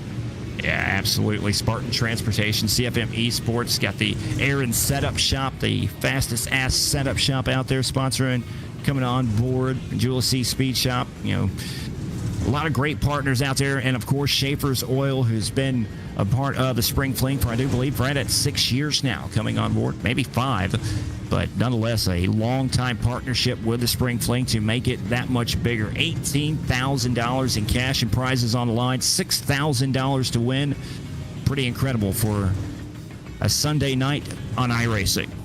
It's very incredible, and you look at the caliber of drivers that are in this as well, and man, these guys take it serious. They put a lot of work into it. As I travel around the country, I get to meet a lot of these racers, and it's very cool to see how passionate everybody is about this, and it's a major honor to get to be part of this here tonight. Yeah, I want to thank Chris Ferguson, Howard Weaver, all the guys at VLR for having us on board once again. I do believe this is our 3rd Spring Fling to get to work together, Ben. Possibly your 4th, I think, that you've done overall, maybe 5th. But I think it's my 4th, my first in a few years, and yeah, man, really glad to be back. It's going to be a lot of fun. Get ready to go A-Main, 40 laps to distance. Server number 1, Ben, call out the starting lineup. All right, starting on the pole of this one, top 12 lock into the big show on Tuesday night. It'll be Pennsylvania's Mike Augustine on the pole, and to his outside, North Carolina's Kendall Tucker in the 00. Row 2 will be Desmond Busby in the 82, and to his outside, Wisconsin's Jordan Casey in car 42. Row 3 and car 21 is Charles Barnes, and to his outside, Tennessee's Drew Hopkins in the 157. As we move back to row number 4, it'll be Ryan Flatten and car number 15, Blake Majulis in the 127. The New York Hard Charger will start 8th. Back in row 5, it's Robbie Buchanan Jr. and car number 31, and to his outside, James Starry in the 741. Row 6, Cameron Kaysen out of Georgia in car 18, and Tanner Tomasi in the 25. Moving back to row 7, John Ruggiero Jr. in car number 44, and Dylan Fox, one to watch, in the 999. Moving back to row number 8, Daniel Mills in the 211, and to his outside, Caleb Dugan in the 33. Row number 9 will be Hagen Sorensen in the 45, and Bob Klein in the 7. Row 10, Aiden Burline just came out of the B main, and Jason Moore to his outside. Row 11, Jacob Lassiter and Hunter Rich, and your 12th and final starters, 12th row and final starters, and 23rd and 24th, J.D. Brown and Keith Hackney. 24 cars, 40 laps, top 12 lock into Tuesday night's big finale. Well, then, number 1 is come and gone just like that, getting ready to go 40 laps, top 12. And if any indication of what we've seen throughout the heat races and last chance qualifiers tonight, there's going to be a lot of moving and shaking through the field right here because, I mean, we've seen some drivers, move through the field through the last chance qualifiers. So where they start, probably not where they're going to finish. Yeah, you got to keep your nose clean as green flag's out, 40 laps the distance. And you see Casey going to work on the top side of the racetrack down the back straightaway. Battle for the lead immediately. Desmond moves to the lead. And car number 82, Desmond Busby, is 3 and 4 wide back in the pack. They're almost 4 wide right behind him for a moment. I do believe that is Jordan Casey on the outside with Mike Augustine, the 19. Ryan Flatten right there in the 15. 3 wide for second. Desmond Busby trying to get gone in a hurry right behind him. But behind Busby, it's anybody's ball game. Yeah, good 2-3 good grooves. You see the bottom, the middle, and the top. Busby holds the low side of the racetrack. That's where he wants to be right now, but we'll keep an eye on tire wear and also the racetrack changing as you see the 19 car really starting to pound the top side of the racetrack, and Augustine sending it out there trying to reel in your leaders. Once again, got to finish in the top 12 here in A-Main number 1 to make the big show on Tuesday night. Right now, sitting in the good spot in position number 12, Tanner Tomasi. And as I say that to get to him, he gets turned around. The caution comes out. And if that was an announcer's jinx, I don't know what was, because getting ready to talk good about him, and around he goes. That was Tommy Rowe Jr. that said that. So, yeah, Tommy, you dropped the announcer's jinx on him. 5 down, 35 to go. And Desmond Busby, great start. He leads the way. Flatten back there in second. Tucker in third. And Augustine really working the top side of the racetrack. You got to wonder in a 40-lapper, does it punish the tires or not if you drive it that hard on the top side? Well, Busby had it pulled away by about a second right there before the caution came out. And like you said, was it too early to be pulling away just like that? Is he using his stuff up too early, or... We'll find out. Still got 35 to go. Ryan Flatten, Kendall Tucker, Mike Augustine, Jordan Casey, the top 5. That's Drew Hopkins, Blake Majulis, James Starry, John Ruggiero, and Robbie Buchanan, the top 10. Aiden Burline, 19th to 11th already. And Tanner Tomasi, who was just in the transfer spot, now finds himself at the tail end of the field with Charles Barnes, now in the 12th and final transfer spot. Getting them doubled up, getting them set to get them back underway in this one. Top 12 move on from the Majula C setup shop. Server number 1, server 2 waiting in the wings. We'll talk to the top 3 when this one's over. Busby brings us back to the green flag. We're back underway. Yeah, Busby going to try to pull away once again like he did on the opening start of this main event, but nonetheless, right flat to the outside of the racetrack. That'll open up second for Kendall Tucker on the inside. Kendall Tucker will have second at the line. And right behind him, Jordan Casey side by side. Well, not really side by side because flattened on the outside of the speedway, just way on the outside. Now here comes Mike Augustine once again, 3 wide for third. Your top 3 content to run the low side of the racetrack as now Augustine continues to work the concrete, running that Fairbury Speedway line way up top, trying to get some momentum built up. It's Busby, Tucker, Casey, Majulis, but here comes Augustine. Yeah, we've seen it in a couple races that top left side can be utilized, but Kendall Tucker now knocking on the door for the race lead down the back straightaway, and caution comes out right before good race for the lead. Yeah, things were starting to heat up. Caution on the speedway. 9 of 40 laps in the books. Pace truck back out on the speedway. And looks like they may have credited Kendall Tucker with the lead with last completed lap. We'll get an official word. Busby out in front right now.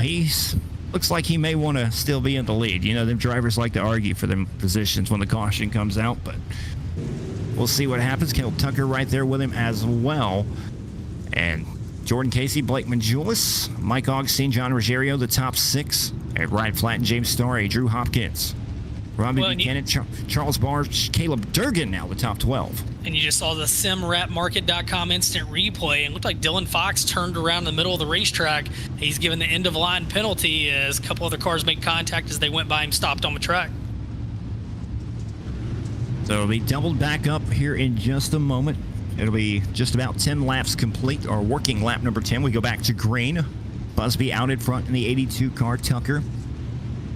Does he have anything for Busby once again? Getting ready to come back to life. Working lap number 10. 30 to go. A-main number 1. Green flag is back out. 9 laps in the books. 31 laps remain. Busby down low. Kendall Tucker will go to the top side of the racetrack. Jordan Casey down low, and Tucker trying to get some momentum up top. And he's got a freight train behind him trying to run that top groove in. Racetrack starting to come to life, my friend. Yeah, you see 2 different lines right now, almost like a restrictor plate type race right now. Drivers on the bottom, drivers on the top right now. Majulis right behind Tucker trying to work the outside of the speedway with Mike Augustine in tow. Good side-by-side double file racing, but Desmond Busby pulling away once again. Jordan Casey in second. And it's anybody's ball game right behind them. I think like Tucker, as we went back green, was going to make a bid for the lead. He's still getting wound up top as he is battling back there with Casey. And now here, right on cue, here comes into your screen, Kendall Tucker up top, Busby on the low side, Jordan Casey in the 42, and he's battling for the second spot right now with Kendall Tucker in the 00 now. But Julius will join it with a slider. Good battle back there from second on back.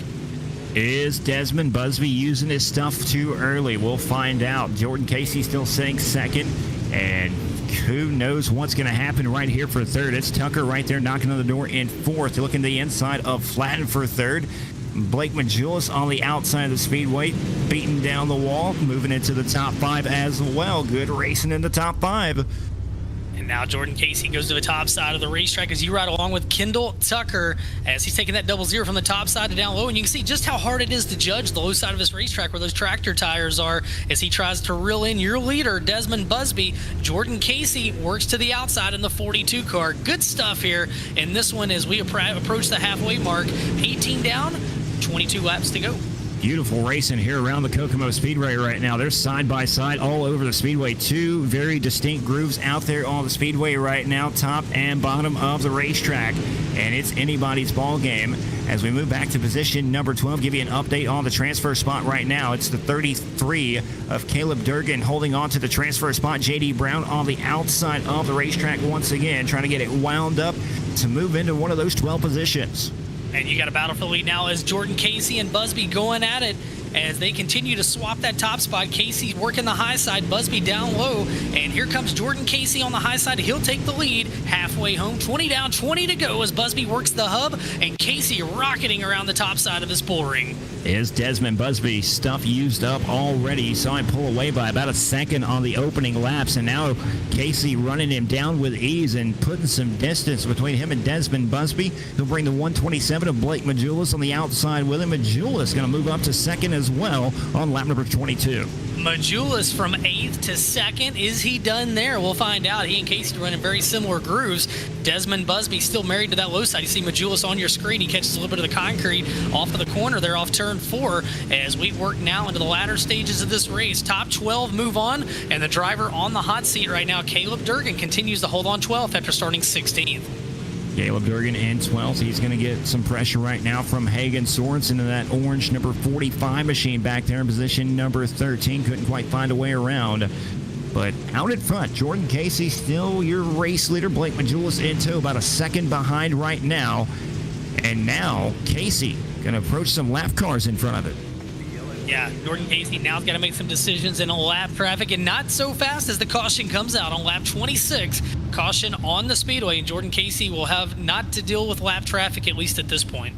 I'll tell you what, Ben, that was about to get interesting right there. It would be our first attempt to see what drivers will do in lap traffic, but not to be this time. As 25 down, working lap 26, caution comes out. Laps ticking away here in the A main.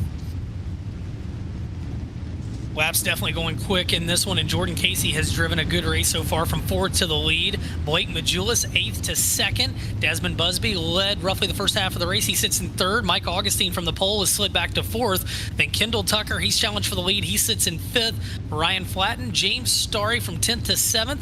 Drew Hopkins, Robbie Buchanan back in 9th. From 23rd to 10th, J.D. Brown, and 16th, 11th, Caleb Durgan. And right now in position number 12, it's John Ruggiero Jr. That's how they run as we get into the later stages of this race, with the top 12 locking into Tuesday's big finale.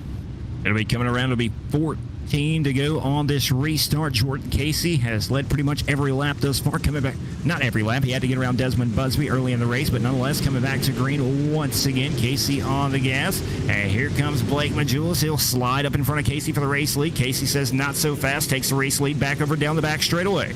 Good slider for the lead by Majulis. Nice and clean. Couldn't seal it. Casey turned back down the hill and kept the lead. Busby down low, and I think more than maybe his tires being used up, I think that top is just that much better right now, Tommy. Yeah, it's starting to get a little bit quicker up there right now as most of the drivers have found their way up to the top shelf of the speedway, and the caution comes out once again. We had one stopped down the front straightaway. Trying to see which one that was. As caution on the speedway, and right now that top groove, just the dominant place to be on the racetrack. You believe it may be on Jason Moore, who finds himself into the pits right now, so his race will be done here in the A main, it appears. So tough break for Jason Moore, trying to find his way into one of those 12 spots. Going to come up 10 positions short, and position 22 right now in the pits. And the simrapmarket.com instant replay we saw there of what happened. As Field's getting lined back up, and right now, man, we saw Majulis throw that slider at Casey, and that might be the only prayer right now anybody has to get to the lead. Yeah, Majulis had a great restart this last time by, and Casey able to counter his slider and hang on to the race lead. Busby still working the bottom of the speedway. Will he drift up the racetrack right now? Because as you said, bottom looking to go away, and everybody kind of drifting up to the outside of the speedway trying to make something happen. Well, we're going to find out. Getting close to 10 laps left in this one. The 16th annual Schaeffer's Oil Spring Fling, presented by Victory Lane Racing. This server tonight, the Majulis C Setup Shop server, as green flag is back out. 29 laps in the books, 40 lap affair, and Majulis now going to throw another slider at your leader. And Casey turns back down the hill, and Majulis is giving it all he's got. Busby rejoins the battle for the lead. Casey with a full head of steam crosses Majulis back over right there, but here comes Majulis once again with a slider of his own. Busby as well, and now Casey will maintain the race lead down the back straightaway, working into turn number 3 and 4. It'll be 9 laps to go for the 42 machine. Can he hang on to it? Yeah, they're throwing everything at him, but the kitchen sink right now is Augustine getting some good runs right now. He sits in 5th, Kendall Tucker 4th, Majula 2nd. Your leader, though, Jordan Casey, and laps are ticking away, Tommy. It's go time now if you're going to make something happen. There's about 5 or 6 drivers all right there together in the same camera view for a moment, but Casey trying to put some distance between them as Blake Majula still hanging on to 2nd. Busby still on the bottom of the speedway trying to hang on to a podium spot. And now here comes Mike Augustine, gassed up on the outside once again, getting a run down the back straightaway, move him back up to 3rd. Just 6 laps remaining, and I give it to Busby. He set his car up for the low side. That's where he's kept it. As you see battles all over the speedway right now, but Terry Casey, lower right corner of your screen, that is your leader as we approach inside of 5 laps to go. The Wisconsin driver trying to put it into the big dance in a big way by winning a prelim here in the Majula C Setup Shop, server number 1. Give a shout out to Keith Hackney right now. 24th, dead last to 12th right now. Hanging on to the 12th and final transfer spot.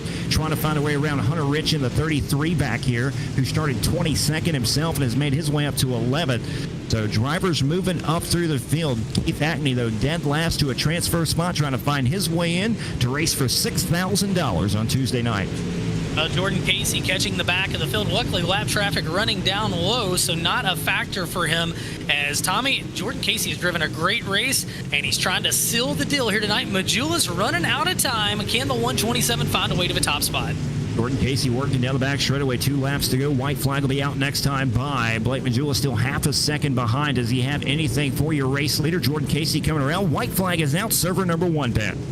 Final time around the speedway. Jordan Casey took the lead just before the halfway mark, and through turns 3 and 4, he is going to pick up the big ticket. He punches into Tuesday night's main event. Jordan Casey takes the win. Blake Majulis, Mike Augustine, Desmond Busby, Ryan Flatten. Busby actually in 5th, Kendall Tucker 6th, Caleb Durgan and Drew Hopkins, Hagen Sorensen, James Starry, and Keith Hackney, along with Charles Barnes. Unofficially, that's your 12 drivers that move on. And Jordan Casey, Tommy, he went to the lead, and once there, he never looked back. Survived sliders, survived lap traffic. Jordan Casey, your winner here in Majula C Setup Shop, Server 1. I'll tell you what, Ben, I'm very impressed with this new iRacing build, with the tracks and the cars. The racing that we just saw right there, absolutely phenomenal compared to some of the spring flings that we've seen in the past that can kind of get, a little spread out, maybe a little snooze fest. But there was action all over the speedway right there. Now, you had a little bit of everything in there as Jordan Casey picks up the win, and we'll be talking to your top 3 in just a moment. Again, we want to thank everybody for supporting this. Server 2 is going to be going up very shortly. As you see your top 10 there on your screen, Jordan Casey taking the win over Blake Majulis, Mike Augustine, Ryan Flatten, Desmond Busby 5th, Kendall Tucker 6th, and Caleb Durgan, Drew Hopkins, Hagen Sorensen, James Starry, along with Keith Hackney and Charles Barnes move off to the main event. Well, I tell you what, Jordan Casey, it seems like every time I do one of these spring flings, you're one of the guys that we're talking to. You came from 4th to get the win. How did you get it done this evening? Yeah, just pretty much get up there and beat the wall down. I knew the top was going to be faster later on, so I just set up for that and tried to bide my time there, like in the beginning, with a bunch of cautions, and take my time and wait for it to go top heavy and then get up there and rip. Blake Majulis threw some haymakers at you on those restarts. You turned down the hill, drove right back around him. Were you ever concerned that one of those you might not get a good enough start and he could make it stick? Yeah, if I screw up on entry into 1, I mean, he's probably got it, or we're going to be racing, and then the guys from the bottom will probably be faster on us. If you throw sliders on this track, you're just so far off where the bottom line can get good, and it'll make it for good racing. But yeah, I mean, I was nervous the first one, but the second one I kind of expected it and got the cut down early and turned down the hill and drive by him.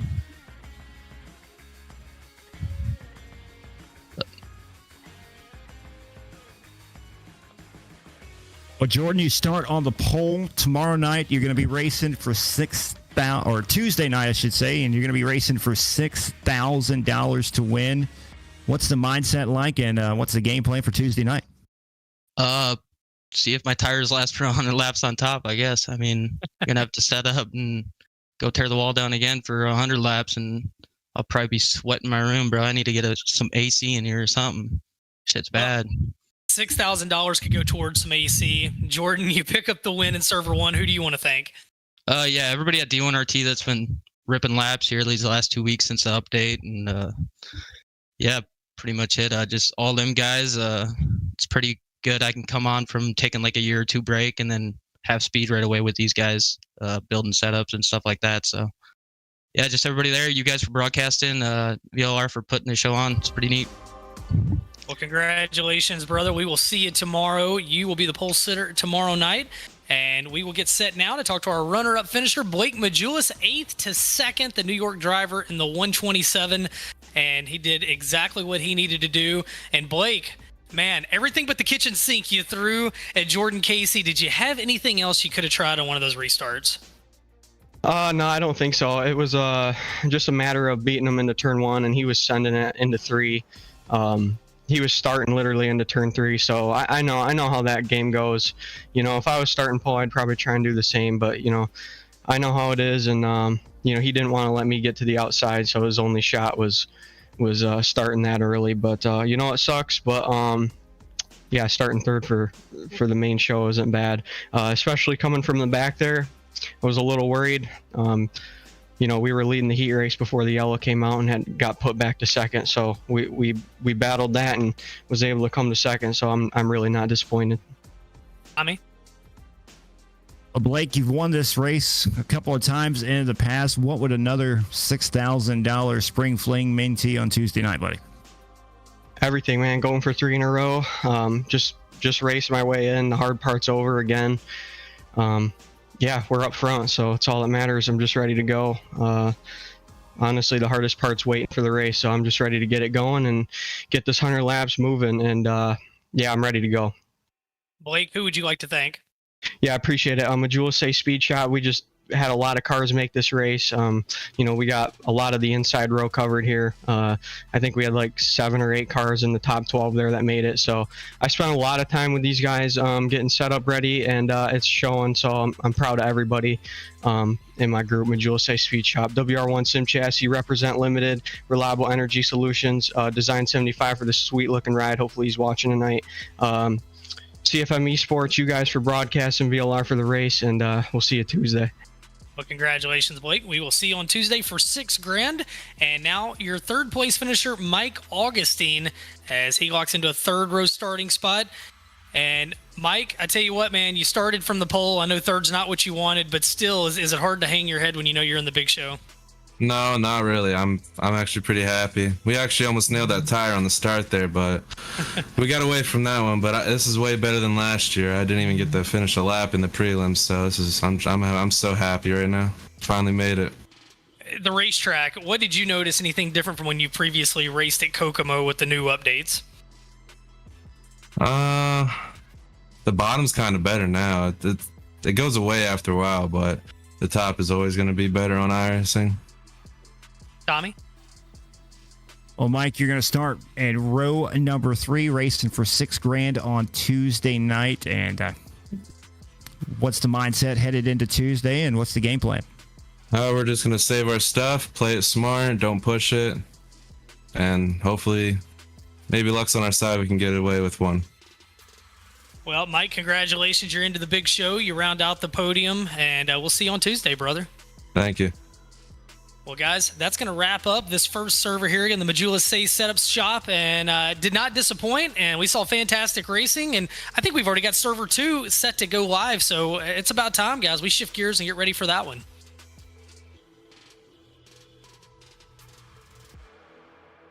So we'll sign off from here, and we'll get ready. The second server, the 16th annual Schaeffer's Oil Spring Fling, presented by Victory Lane Racing. $18,000 total purse. The first 12 cars are locked in. We'll get ready for the second 12. We'll be right back with server number 2 as we continue here with this mega event. And we thank you all for joining us.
Welcome to the second server for the 16th annual Schaeffer's Oil Spring Fling presented by Team Victory Lane Racing. We just wrapped up the Gears Unlimited first feature where it was Jordan Casey, the Wisconsin driver, taking the win. Now we get set for the second one. The Spartan Transportation A-Main will come up a little bit later here in the second server.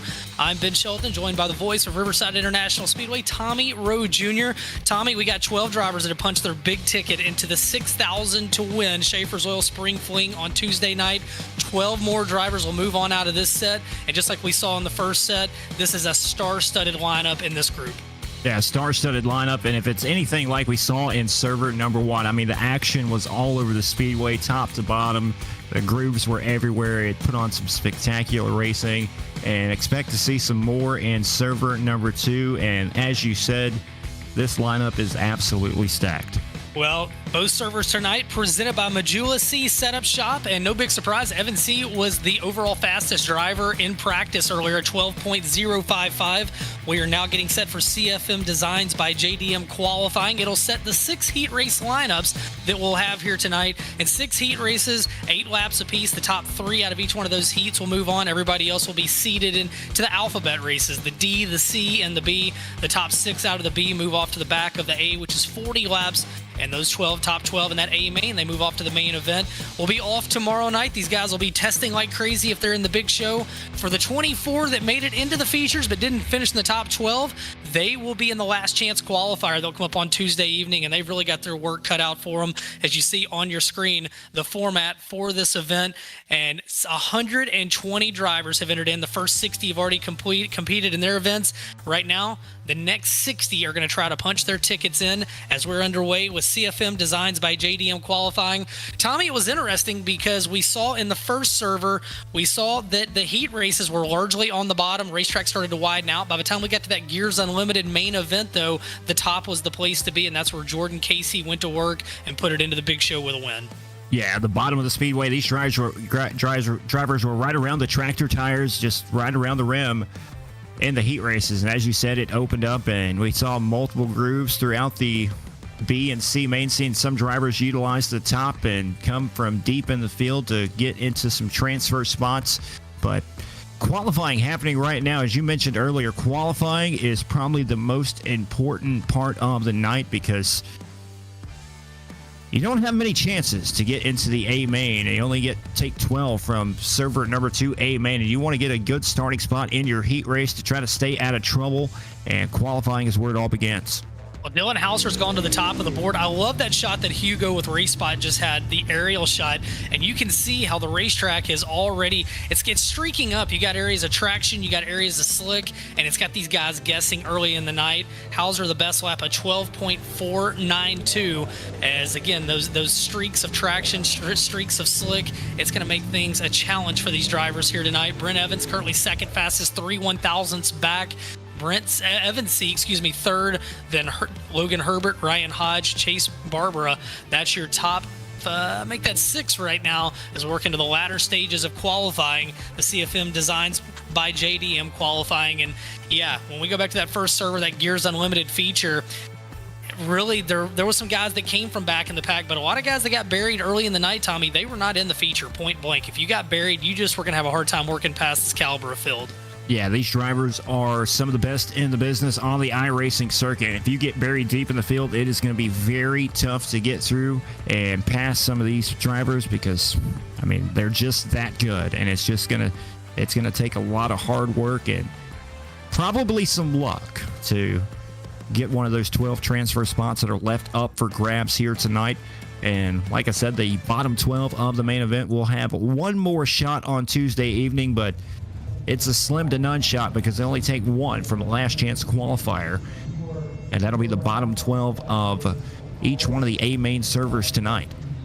Well, the last few qualifiers on track, and nobody is going to top Dylan Hauser and CFM Designs by JDM qualifying. He will be your fast qualifier. Tommy, he is going to be on the pole for heat race number 1, RS12 Motorsports heat race number 1. And let's go ahead and get ready for heat race action. Here is your starting grid for RS12 Motorsports Heat 1. Dylan Hauser on the pole, the Ocala, Florida driver. Into his outside, it'll be Travis St. Clair in the 130. Row 2 will be Jacob Harberts in the number 80. Into his outside, Thaddeus Marshall in car number 4. Moving back to row number 3, it'll be CJ Howell in the 32. Into his outside, Scott Fritz. He will start 6th. Moving back to row 4, Michael Lonis in car number 5. Into his outside, Brandon Marlowe. And row number 5, Jordan LaFon and Austin Hines. That's your 10 cars, 8 laps, top 3 to the feature. Everybody else to either the D, the C, or the B here in RS12 Motorsports Heat number 1. Well, Dylan Hauser will be on the pole and getting ready to go here. Him and Travis St. Clair making up row number 1. Hauser, I do not believe, has ever won the VLR Spring Fling. He's come close a couple of times. He's won quite a few of their Gobbler 100s, which is a very prestigious street stock race that happens in November. But he'll be looking for that 6,000 to win here later on this evening. Starts the night off with the quick time. And he'll try to lead the field to the green, pick up the big win here in heat racing number 1. But he's got a long way to go to do so. Well, it's going to be interesting which racetrack we have here, too, Tommy, for the heat races. Is the bottom still going to be the place to be? Is the top going to come in earlier? Will the top burn up as the night goes along? We're about to find out, though. Again, RS12 Motorsports Heat number 1 on the grid, rolling around, about to come to the green flag. Once again, 8 laps to distance, taking the top 3. The rest of these drivers will have to come from the alphabet soup, D, C, and B mains later on this evening. We saw some drivers come from the D all the way up to the B. But once they got there, they were kind of stuck in the wind. As the pace truck is in, getting ready to go into turn number 3 and 4. Dylan Hauser have command of the field. Green flag is out, and Hauser on the gas. Good start right there. Hauser gets a good start. St. Clair's going to come under fire immediately from Jacob Harberts. They're side by side for second, coming into your living room off of turn number 4 as they work around. Good battle for position number 2. Hauser leads the way. Thaddeus Marshall in that bright yellow number 4 takes it to the top shelf of the speedway, trying to find a transfer spot, gets the momentum wound up on the outside, trying to go 2 for 1 right there. Couldn't quite make it happen, but he does find himself fighting for the transfer spot, position number 3 with the 80 car of Jacob Harberts. Harberts comes under fire right now, down low, but I'm going to say this, Tommy, it seems like the top is better earlier in the night than we saw in Server 1. Yeah, these drivers were all the way around the tractor tires in the early stages of the heat races in server number 1. They're still working the bottom of the speedway, but the speed right now is there on the outside. Thaddeus Marshall trying to make it work. They're 3 wide for the transfer spot at turn number 4 now. Yeah, don't look now, but Scott Fritz going to join that battle as well. CJ Howell, excuse me. Good battles right now for the final transfer spot. Harberts has got it, but he is under fire in a big kind of way as they work off of the corner. Dylan Hauser, Travis St. Clair in the good spots 1 and 2 right now, but the race up for grabs for the 3rd and final transfer spot now. CJ Howell putting the pressure on Jacob Harberts. Here comes Marshall on the outside, still 3 wide for the position number 3. That is the final transfer spot, 2 to go. What a battle for the transfer spot. Now Fritz is going to join it as well, as it's going to continue to be CJ. Now CJ Howell moves into that spot, and on the outside looking in is Jacob Harberts. As Tommy, 1 lap to go in this one. DJ Howell clears for position number 3. Harberts falls back to 4th, but it'll be Dylan Hauser. Turn number 3 and 4 final time. Dylan Hauser going to pick up the win in heat race number 1. Travis St. Clair second, and C.J. Howell from 5th to 3rd. Harberts, Marshall, Fritz, Marlowe, Lonis, Hines all head off to consolation events. Your 3rd and final transfer in car 32, that'll be C.J. Howell. Coming home in the 2nd spot, Travis St. Clair, and Florida's Dylan Hauser. Tonight's fast qualifier picks up the win in heat race number 1. We head off to heat race number 2, presented by RS12 Motorsports, and with your starting lineup, Tommy Rowe Jr. Brent Evans, Loke Bernier will take up row number 1. Zach Leonardi, Brent Caldy in row number 2. Caudill, Colonel Lagoons, and Landon Caps back there will make up row number 3. Rocky Battenfield, Cole Younger in row number 4. And your 5th and final row, Darren Littoral on the inside and Peyton White on the outside. That'll be your 10 drivers getting ready to go heat race number 2. Once again, top 3. And Ben, that first heat race right there for the transfer spot, it was a doozy. It was very clean and very fun to watch. Yeah, that was good stuff, and I want to congratulate you. You get the Emmy for the night of having the heat race with the most challenging names in it. So I think we've got Canadian names in there. We got a little bit of everything, and you ran it like a boss, so congratulations. I'm sure I butchered just about every single one of them, but we'll get into that later. I don't know. I think that you got Landon Caps right. I feel good about that one. So, RS12 Motorsports Heat Race number 2. Come to the green. 8 laps the distance. Top 3 move on. And again, we talk about the starting grid in this one. Evans on the pole. Perhaps it's Canadian. Could be Bernier starting outside front row. We'll find out a little bit later. Maybe he'll get an interview. Green flag's out, and Brent Evans to the lead. Green flag is out here in heat race number 2. Evans going to get a good start right there. Here comes the 74 of, I do believe that's Leonardi on the outside. No, he's on the... Hang on. That's Bernier on the outside for second. A lot of contact back there for third. And now Battenfield tries to make his way up to third. They're beating the crap out of each other back here. I mean, how the left rears are surviving right now is beyond me. How the nose are surviving, how there's a radiator, there's a bumper on the racetrack. This is chaos supreme right now. Demo derby here in RS12 Motorsports Heat Race number 2. And we've got a caution. If you raise your hand if you're surprised, I am not. Caution on the speedway. And I'm surprised that it took that long for the caution to come out, as these guys were annihilating each other on both ends of the racetrack. Absolutely beating the crap out of each other right there for about a lap and a half around the Kokomo Speedway. And now Brent Caudill finds himself into the pits, and I do believe that may have been his front bumper that was flying around the speedway. Finds himself in the pits now with a brand new bumper thanks to the quick repair, but I don't think he's going to be able to come back on the speedway. And Cole Younger will be given the end of line penalty. Probably could have given it to anyone right there. Yeah, I think everybody other than maybe the top 2 drivers could have got the end of line penalty. And feeling a little frisky right now in this one, as we got a couple laps in the books. RS12 Motorsports Heat Race number 2. Top 3 move on. And we got 6 laps to go. It's been Brent Evans all leading the way so far. Can he continue to do so? Green flag is back out on the speedway. Good start right there from Evans once again. They go 3 wide right behind him. Hunter Lagoons will take over second. Bernier on the outside, trying to hang on to it, and that's Landon Caps throwing his name into the picture. Zach Leonardi as well. Almost 4 cars right there. They're 3 wide for second down the back straightaway. Good battles that they work for the top 4 spots. It continues to be Evans leading the way in this one, as Bernier up to second, Caps in third, Leonardi back in position number 4, and Lagunas rides in the 5th position. Only top 3 move on. Battenfield rides in 6th. That good drive for Landon Caps right now, 6th to 3rd. Finds himself in the good spot right now in a transfer, as Evans pulling away 7/10 of a second. Back is Bernier on the outside of the speedway. 3 cars and 2 transfer spots up for grabs, 2nd through 4th. And working the white flag lap, 1 more trip around. This has been Brent Evans the whole way, and he's a half a lap away from the checkered flag down the back straightaway, off into turns 3 and 4. Checkered flag is out. RS12 Motorsports Heat Race 2 winner, Brent Evans. And 3 wide at the line. Give it to Zach Leonardi taking home 2nd, and Bernier at the line barely over Landon Caps, who takes home 4th. Hunter Lagoons 5th.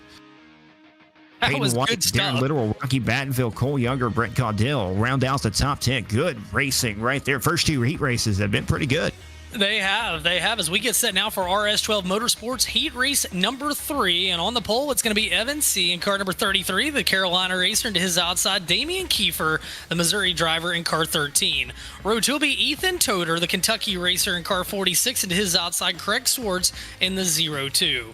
Row 3 will be Chance Carr, and to his outside, Jesse Ennerkin, representing Hunt the Front here tonight. Moving back to row 4, it'll be Adam Elby starting the 7th spot, Travis Gardner to his outside, and your back row, the furthest way to go here in RS12 Motorsports Heat 3, Tyler Berry and Brent D. Carter. 10 cars, 8 laps, top 3 move on to the big dance. And Tommy, once they quit beating and banging on each other in that last heat, it was a pretty good one. Hopefully we'll see more of the same here in RS12 Motorsports Heat number 3. Yeah, the track looks really, really good right now. Very, very racy out there. Also, I'm a little jealous of your last names here in this heat race. Not quite as hard to call for the starting lineup as mine, but nonetheless, we'll pace down one more time. Go green next time at a turn number 4.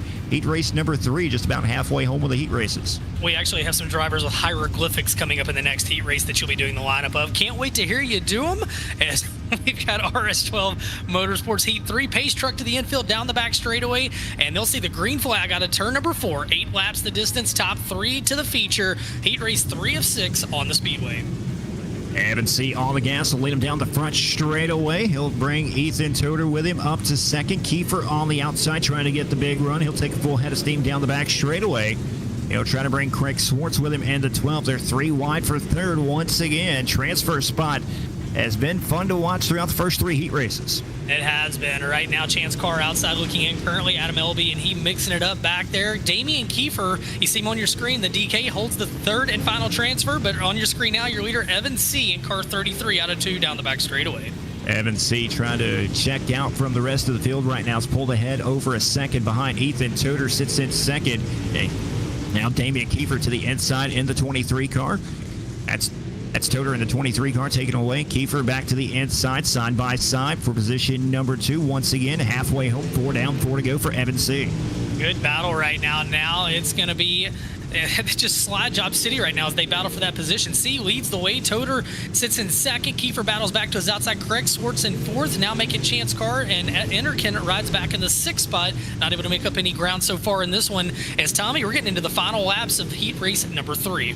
Yeah, Evan C. coming around 2 more trips around here in heat race number 3, all out in front by himself. 2.5 seconds is the gap back to Ethan Toder. Damian Kiefer, your top 3 drivers. Another half second back to Craig Swartz, who runs in 4th. But Evan C. coming around to get the white flag. 1 more trip around. Final time around the speedway for Evan C. Dominating this one. 2.7 seconds the advantage as he works through 3 and 4. Final time. He'll take an easy win in this one. 2nd will go to Ethan Toder. 3rd is going to go to Damian Kiefer. And on the outside looking in, it's Craig Swartz, Chance Carr, Brent Carter, Jesse Enterkin, everybody else. They head off to consolation events. Your 3rd and final transfer, Damian Kiefer in the 13th, Ethan Toder in 2nd, and Evan C. picks up the win as we wrap up RS12 Motorsports Heat Race number 3 and shift gears and get set for CFM Designs by JDM Heat number 4.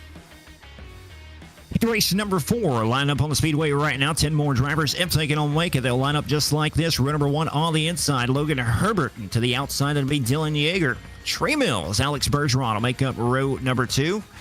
It's Fergie time. Christopher Ferguson, Cody Nevin will make up row number 3. Nick Baum, Kenny Cudney in row number 4.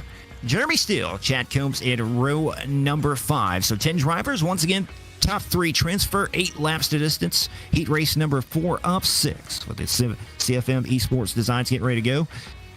And Ben, you got some pretty good names in this one too.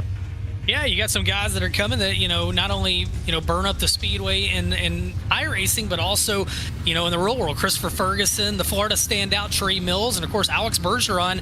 His success in iRacing has translated and got him some good opportunities behind the wheel of real race cars. And it's cool to see how iRacing has opened the door for some of these guys. And it's cool to see guys like Chris Ferguson coming back and supporting iRacing and giving other guys a chance to shine in the spotlight. Yeah, Ferguson has been a tremendous ambassador for the iRacing series over the last couple of years. Has become part owner of the Team BLR series and has put some great events together. But we got a great front row. Logan Herbert on the inside, Dylan Yeager on the outside. I've kind of called quite a few of Yeager's wins as well. And we'll see if he has any Yeager bombs up his sleeve here in heat race number 4 as we're getting ready to go green. 8 laps to distance. Coming to green, heat race number 4. CFM Designs by JDM Heat number 4 is underway, and you'll see it go in car with Alex Bergeron as they tap dance around the cushion, kissing the concrete. He rides back and forth. Herbert leads the way over Yeager, Mills, and Bergeron rounds out your top 4. I tell you what, they're 4 wide right there for position number 4, but that's not going to matter for the moment as Nick Baum moves up to 4th. Jeremy Steele, Alex Bergeron back to 6th. Cody Nevin and Chris Ferguson all right there together as the top 3 have pulled away. Logan Herbert, your race leader. Dylan Yeager, Trey Mills, the 3 drivers in the transfer spot at the moment. Right now, back in the pack, some of these drivers punishing on these infield tractor tires. Other guys sticking it to the concrete. Meanwhile, we approach the halfway mark of this one. It's been Logan Herbert since the drop of the green flag. Yeager 2nd. Trey Mills holds on to the 3rd and final transfer as Nick Baum on the outside looking in back and forth. And Chris Ferguson, he rides in 5th. All these drivers, again, if you're not in the top 3, you move off to a consolation event. Yeah, Fergie working the bottom of the speedway. He'll pull ahead of Nick Baum down the back straightaway. Still on the outside looking in. That'll be set up for a good transfer spot in the B main later on tonight. But still got to get into the A main to get one of those 12 spots. Logan Herbert right now. Here comes Dylan Yeager trying to put some pressure on your race leader. Coming around, it'll be 2 to go. Logan Herbert has led since the drop of the green flag. His lead a little over 0.2 of a second. Yeager's right there with him. They'll race back to the white flag out of turn number 4. You see it on your screen. Herbert in the 6M leads the way one more time around. Logan Herbert in the 6M has it. Dylan Yeager wants it, working down the back straightaway. Yeager to the inside, dipping down into turn number 3 and 4. Final time at a turn number 3 and 4. Here comes Yeager at the line. He'll pick up the win at a turn number 4. Good drive by Dylan Yeager. How about that? He only led the last lap, but it was the most important one, obviously. Yeager takes the win. Herbert in second, and Trey Mills in third. Chris Ferguson, one spot short. He'll head off to a B main, but that was a good one in CFM Designs by JDM Heat number 4. Your 3 transfers. Dylan Yeager, he led about the last 200 feet. He'll take the win over Logan Herbert. Trey Mills, those 3 drivers move on. Then Christopher Ferguson, Cody Nevin, Nick Baum, Bergeron, everybody else, they'll head off to Constellation events as we get set now for heat race number 5. And once again, this will be CFM Designs by JDM Heat Race number 5. And on the pole, it's Ryan Hodge, the Carolina racer, and to his outside, it's an all-Carolina front row with Barrett Bishop starting alongside. Row number 2, keep an eye on California's James Edens in the 52 and James Braswell Jr. in car number 18, one of those Memphis area drivers. Row number 3 will be Lucas Roark in the number 5, and to his outside, Hayden Tollison, the Mississippi racer, in the 327. Row number 4 will be Gunnar Harris in the 54, Jackson Franklin in car 45, and on the back row, JD Sassy. That's your 9 drivers, 8 laps, top 3 move on. This is CFM Designs by JDM Heat Race number 5, Heat Race 5 of 6, 8 laps the distance, top 3 move on. This one's been entertaining so far, Tommy. We didn't see a lot of battles for the lead back in server number 1, the Gears Unlimited, leading up to that A main, but in this one, we've had passes for the lead on the final lap. We've had them 3 wide, and you just wonder how good is this track going to be by the time we get to the feature. Yeah, they're throwing some great sliders out there. Good racing throughout the field right now, and a little bit better than we saw in server number 1. Server number 1, we saw a few more cautions than we have thus far. I don't want to jinx it just yet. I probably just did, but nonetheless, heat race number 5, Ryan Hodge getting ready to lead him to the green right here at a turn number 4. 8 laps to distance. One more heat race right after this one. And green flag is out on the speedway, and Ryan Hodge will take him into the lead. Meanwhile, James Eden's already on the move up into the 2nd spot. Barrett Bishop back in 3rd as you see the sky cam as they work all forward to complete lap number 1 with Ryan Hodge at the point. Eden's in 2nd. Battle heating up for 3rd. Ryan Hodge, your race leader. James Eden's already 3rd to 2nd. Lucas Roark 5th to 3rd on the bottom of the speedway. Barrett Bishop started the outside of row number 1, took it really high on that initial start right there, and that has cost him a few positions. He's fallen back to position number 5 out of a transfer spot. Going to have to work really, really hard to gain those 2 back up. Ryan Hodge leads the way currently, 0.4 of a second advantage. Good advantage for that driver. Lucas Ruart back there in the 3rd and final transfer. But here comes Hayden Tollison, and he is bringing Barrett Bishop, as you said, trying to get his feet back under him after not a good start for the driver of the 3 car. And he's up to 4th, Tommy. Can he get into the 3rd position? Got 1 more spot to make it happen. Coming around, it'll be 3 laps to go for Ryan Hodge, who's out in front right now in the 19 car with James Edens in the 52 in tow, trying to run him down. Rourke right now has the 3rd and final transfer spot. Bishop going to have 2 more trips around to make something happen. Out front, it has been Ryan Hodge. He's held a 0.4 of a second advantage over James Edens for much of this event. Now Edens will cut into it. Could we have a final lap change of the top spot? We'll keep an eye on that one as that battle starts to heat up. Ruark back in 3rd, and he's got about 2 car lengths over Bishop for the final transfer. White flag is out for Hodge, working down the back straightaway. James Edens is right there. Will he have a shot in turn number 3 and 4? Hodge shuts the door. It'll be Ryan Hodge picking up the win here in heat race number 5. James Edens comes home 2nd, Lucas Ruark in 3rd, and then it's Barrett Bishop, James Braswell Jr., Hayden Tollison, everybody else. They all head, if you're not in the top 3, you're going to head off to one of those last chance races, and you see it on your screen. Lucas Ruark out of Georgia takes the 3rd final transfer. James Edens, the California racer, in 2nd, but it's Carolina bragging rights with Ryan Hodge taking the win in CFM Designs by JDM Heat number 5. Tommy, 1 more heat to go. This will be Heat 6, presented by CFM Designs by JDM. Heat 6 of server number 2, and our 12th heat race of the night getting ready to take place here. Final heat race of the 16th annual Schaeffer's Oil Spring Fling. And we chase Barbara Tucker Elkins, row number 1, Brandon Bolton and Colton Zimmer. And row number 2, Jacob Fields, Matt George. And row number 3, Ryan Avila. Greg Perkins back there in row number 4. And Billy Roberts all back there by himself in row number 5. It'll be Chase Barber, Tucker Elkins going to lead them to the green next time at turn number 4. Well, the last heat race was one of the more uneventful of the night so far for the battle for the lead. We'll see if we can end things well here. Heat number 6 presented by CFM, designs by JDM. And then we'll get ready for the D main, and we'll see, can tonight somebody run the alphabet and make it into the main event, into the top 12? There's a lot of good drivers in this one. Barbara and Elkins, your front row, they'll bring us to the green flag as they work through turns 3 and 4. 8 laps the distance, top 3 to the big show. Green's out, and on the loud pedal is Chase Barber, and he'll take them off into 1 and 2. Good start right there for Barber. How about 3-4 wide right there through the middle? Here comes the 24. That is Brandon Bolton. Just went from about 5th to 2nd right there in the 24. They're still 3 wide and beating the crap out of each other for position number 4 and 5 right there. And heat race number 6 getting a little interesting right now, Ben. Yeah, this is the sheet metal heat race. Where's Chris Davis with Midwest Sheet Metal to sponsor this one? Because these guys are leaning hard on each other. Somehow we've stayed green, though, and Chase Barber is liking what he's seen. He's got a 1-second advantage over Brandon Bolton, who started back in 30, sits in 2nd, and 5th to 3rd is Jacob Fields. That's the 3rd and final transfer. We'll keep an eye on that one. Avila from 7th to 4th, still 1 spot out, though. 1 spot out right now. Here comes Jacob Fields for position number 2 around Brandon Bolton. Bolton will now find himself on the transfer bubble, and Tucker Elkins has gotten clear for 4th. He'll take a challenge for the transfer spot for 3rd. The 87 to the inside of the 24 down the back straightaway. Brandon Bolton keeps leaving that inside groove open, and it's cost him 2 transfer spots, and now he's on the outside looking in as we work lap number 5, lap number 6 that is, and out front your leader's starting to stretch it out. Chase Barber a 1.1 second advantage. Yeah, Chase Barber. And that'll change everything right there. Caution on the speedway. Caution is out as we had one get turned around there, and may have been Matt George. We'll find out. And Matt George in the 23 car catching up with the tail end of the field. We'll take a look at the replay, see what happened. And again, we want to thank SimWrapMarket.com for sponsoring the instant replays here tonight. The opening night of the 16th annual Schaeffer's Oil Spring Fling. Earlier tonight, the Gears Unlimited A main. Later this evening in this server, the Spartan Transportation A main, where the top 12 will join the 12 that locked in from the Gears Unlimited feature into the main event. We've got 6 laps complete in the 6th and final heat race of the night. 2 laps to go, top 3 move on, and then we're going to head straight to D main action. It's gone by quick tonight. We've already called server number 1 here in server number 2. And final heat race of the evening. It'll be a white flag shootout, Ben. We haven't seen that here in server 2. Saw it a few times in server 1. They'll take the green flag and the white flag at the same time as they're doubled back up.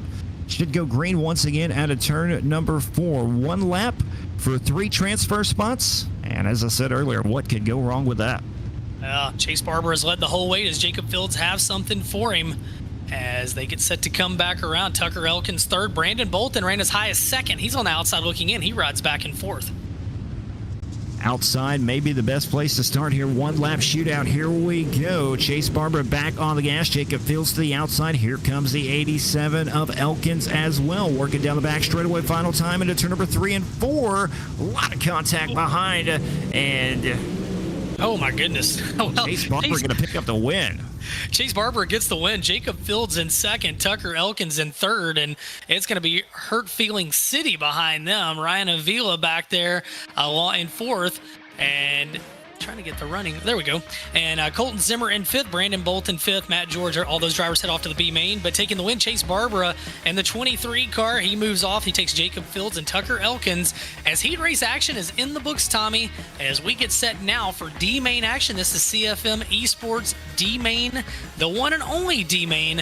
And here's how we're going to line them up. On the pole, it'll be Michael Lonis out of Ohio in car number 45. To his outside, Rocky Battenfield in car number 97, one of the organizers of this event. Adam Elby in the 74 car inside of row 2. To his outside, Chad Combs in the 09. Row 3 will be Jackson Franklin out of Virginia, and to his outside, Memphis's Greg Perkins in car number 4. Row number 4 will be Austin Hines in the 32, Cole Younger in the 3. Row 5 will be Tyler Berry in the 500, and Jeremy Still in the 22. Row 6, Gunnar Harris and Billy Roberts.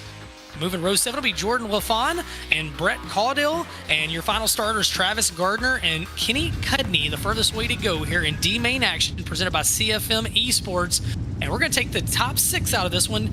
10 laps the distance. You'll go to the back of the C main. Everybody else, well, your Schaeffer's Oil Spring Fling is no more. It's come to an end, and they're going to be a spectator with you and I. Well, Michael Lonis and Rocky Battenfield. getting ready to lead him to the green. Rocky Battenfield, one of the original mind with the Spring Fling 16 years ago when it started as a WFO event, turning into a Team VLR on DTR2. He's got a long way to go, though, as we are underway here in the D main. Rocky Battenfield trying to get himself into the show, challenging your race leader, Michael Lonis, into turn number 3 and 4. There's a lot going on behind him. Good battles back in the back. Good battle for the lead. Good clean racing. Battenfield down low. Lonis will drift up the racetrack, and Battenfield will go to the lead, and caution's going to come out. I jinxed it when I said it was good clean racing because caution will fly with 1 on the board. 1 lap down, and things getting a little frisky towards the back. You kind of expect that here in the D main. Drivers getting a little impatient, running out of time to try to make something happen. And just like that, 2 laps in the books. Under caution here in the D main will be 8 laps to go on the restart. Rocky Battenfield will be out in front. Oh man, the SimRapMarket.com instant replay. And if you ever want to see a way to destroy the front end of a race car, you just saw it right there. Yeah, that was ugly. And Greg Perkins given the end of line penalty after that melee. So, all right, well, it looks like last completed lap, Michael Lonis is going to be the leader. Battenfield had just gone to the top spot, but caution flew as we have unofficially got 1 lap on the board. Again, 10 laps distance, top 6 will go to the back of the C main. And we're waiting to see if somebody can make a run through the alphabet. As Lonis and Battenfield, your front row, as we get set to get this one back underway. CFM Esports D-Main action here tonight, the 16th annual Schaeffer's Oil Spring Fling. $18,000 total purse for this 2-day event. Green flags out. We're back underway. Lonis, not a good start right there. Rocky Battenfield hanging tough, and here comes the 74 car of Elby on the bottom of the speedway. He'll move up to second. How about 3 wide for the race lead? Into number 3 and 4 right there. Battenfield will have to back out just a little bit. He'll fall back to third, but Elby will take over the race lead. Adam Elby loved everything about that restart. Third to the lead as they work down the back straightaway. And Michael Lonis in second, Gunnar Harris third, Battenfield back to fourth, still in fifth. Your 6th and final transfer, Jackson Franklin. Caution on the speedway as cautions breed cautions, my friend. And such is the case here in CFM Esports D-Main action. So Adam Elby benefiting after that latest restart. With the caution coming out, he'll be the new race leader. And 3 laps in the board, still 7 to go. Still long way to go. Drivers trying to move through the field. Gunnar Harris, how about 11th to 3rd? Trying to get into the C main. Still long way to go, but good drive thus far, trying to keep his hopes alive. Well, Jordan LaFron was given an end line of penalty for that one, and the race director has changed it to single file restarts. They're not playing real nice on these double file restarts, so single file restart. Yeah, single file restart after a couple of cautions here in the D main. Stephen Calavona calling him Blimp Juice here this weekend, doing a great job with the admins up there in the booth, making the calls and getting these tracks together and making them very racy, getting all the track settings just right for the 16th annual Schaeffer's Oil Spring Fling. But nonetheless, coming back to green once again, Adam Elby going to try to lead him back to try to transfer over to that C main. Here we go. Well, the last restart was good for Elby. This one's even better. He'll get a good jump as he works out of 2 down the back straightaway. And Elby now with about a 10-car length advantage. Back in second is Lonis. Gunnar Harris on the move in third as top 6 move on to the back of the B main. Yeah, Lonis may have spun the tires right there because he held the rest of the field up for just a moment. Now finds himself falling back to position number 4. Still in a transfer spot right now at the moment. Gunnar Harris, Tyler Berry, Jeremy Steele back there in the 38 or the 22 car. This position number 6, the 6th and final transfer spot. And just like that, caution number 3. Well, we saw a lot of cautions in the D-Main and the first server leading up to the Gears Unlimited prelim feature. And here in the Spartan Transportation prelim feature lead up, much the same as, hey man, these guys are desperate. You know, you're in a bad spot no matter what, but you definitely want to at least have a chance in the C main, so they're pushing it maybe a little bit harder than maybe that you'd like to see him do it. So right now, though, Adam Elby looking strong. He is your leader. He started third in this one. Battenfield now back up to second, and Lonis, who led early in this one, sits in third. Yeah, $75 to come out here and run a 8-lap heat race and a 10-lap D-Main. That's pretty disappointing. So these drivers are doing everything they can to try to keep their hopes alive and move up just a little bit, get us some more airtime, TV time. And Adam Elby doing just that right now out in front. Rocky Battenfield keeping his nose clean as well. Michael Lonis, your pole sitter, started first is still sitting position number 3. Gunnar Harris 11th to 4th. Tyler Berry 9th to 5th, and Jeremy Steele 10th to 6th right now. Those are your 6 transfer spots at the moment. As we get ready to go back green, pacing down the back straightaway should be the final time. It'll be 7 complete, 3 to go coming back to green. Well, 7 complete. This race has been on the track for 7 minutes, so a lap a minute. Hopefully the last 3 don't go that way as we're back underway. And it's LB leading the way, but I tell you what, Battenfield, good hot rod. He goes to work on him for the top spot. And Battenfield's sneaky fast. He tries to keep it clean, working down to the inside of turnover 3 and 4 as Adam Elby, 2 sticks in the air, 2 more trips around here in the D main to try to make it happen over into the C main. Rocky Battenfield going to have one more shot at him. White flag will be out in the air. Final time around the speedway for Adam Elby. Battenfield right there with him. They both run the low side of a speedway. Back in 3rd, Gunnar Harris, but Tyler Berry, Jeremy Steele, and Michael Onis battling it out for 5th. Easy, boys. 6 of you move on. Yeah, Adam Elby going to come and pick up the win. Battenfield almost had him right there. And Battenfield take home 2nd. Gunnar Harris, Tyler Berry, Jeremy Steele, Michael Lonis from 1st to 6th. Will still transfer in by the hair of his chinny chin chin right there. As that wraps up D main action, and your 6 transfer cars look like this. Adam Elby moves on. He takes Rocky Battenfield, Gunnar Harris, Tyler Berry, Jeremy Steele, Michael Lonis. From Travis Gardner on back, everybody else done for the event as we get set for CFM Designs by JDM C main action, and Tommy Rowe Jr. with the lineup. D-Main getting ready to roll out onto the racetrack. 17 drivers getting ready to go 12 laps. It'll be Peyton White and Brent Carter in row number 1. Nick Baum, Hayden Tallison in row number 2. Brandon Bolton, Brandon Marlowe in row number 3. Row number 4, see Darren Literal, Jesse Interkin in row number 4. Alex Bergeron, JD Sass in row number 5. Matt George, Adam Elby in row number 6. Row number 7, we'll see Rocky Battenfield, Gunnar Harris, Tyler Berry, Jeremy Steele, and Michael Lonis all back there by himself. So 17 drivers, and Ben, I don't know if I've seen Alex Bergeron in a C main ever. You know, I was thinking the same thing. He struggled in that heat race, though, and man, we're going to see what he can do in this one as we get set. Dylan, I tell you what, man, a lot of good cars in this one, and you know, it just speaks to if you get buried early in the night, it makes it tough. And Jesse Interkin, he's had success in the iRacing events. He finds himself back there with Bergeron as well. Peyton White and Brent Carter, they'll set the tone in this one, though, as we get set to come to the green flag. 12 laps, top 6, move on. This is the C main presented by CFM Esports. Good start right there for Peyton White. And here comes the 0-2 car of Brent Carter on the outside. I do believe that's Nick Baum on the inside. Baum to the bottom of the speedway takes over the race lead. Here comes Carter in the 69 on the outside. As your race leader has fallen back, Peyton White quite a few spots now. Maybe on the outside looking in at the moment. He's fallen back quickly. And battle heating up for back there. You see in the package, you see Bolton, Tollison, all those guys duking it out back there. Only 6 move on to the back of the B main, so it's go time. Nick Baum, Brent Carter, Alex Bergeron up to 3rd already, 9th to 3rd, trying to make his way through the field. Brandon Bolton, Hayden Towson, Jesse Interkin hunt the front, trying to still hunt the front and hunt the B main right now as he's working around the outside of the speedway. The 23 car of Peyton White still right there. White 1st to 9th, so dropping like a rock here in the C main. Tough break for that driver already. And that's a real tough break as these laps are clicking off quick in this one. And Baum has led as he took the lead. And now you go on board with Alex Bergeron. He is up to 2nd. He started back in 9th. No big surprise, that driver driving his way to the front. Yeah, the Canadian taking a peek to the inside right now, all over the bottom of the speedway. He'll get a good run down the back straightaway. He'll pull ahead down the back straightaway, move Alex Bergeron to the race lead. Baum back to 2nd. He'll try to bring the 69 of Carter with him, and that's Hayden Tallison right there. So 4-car tango for the race lead. The caution comes out.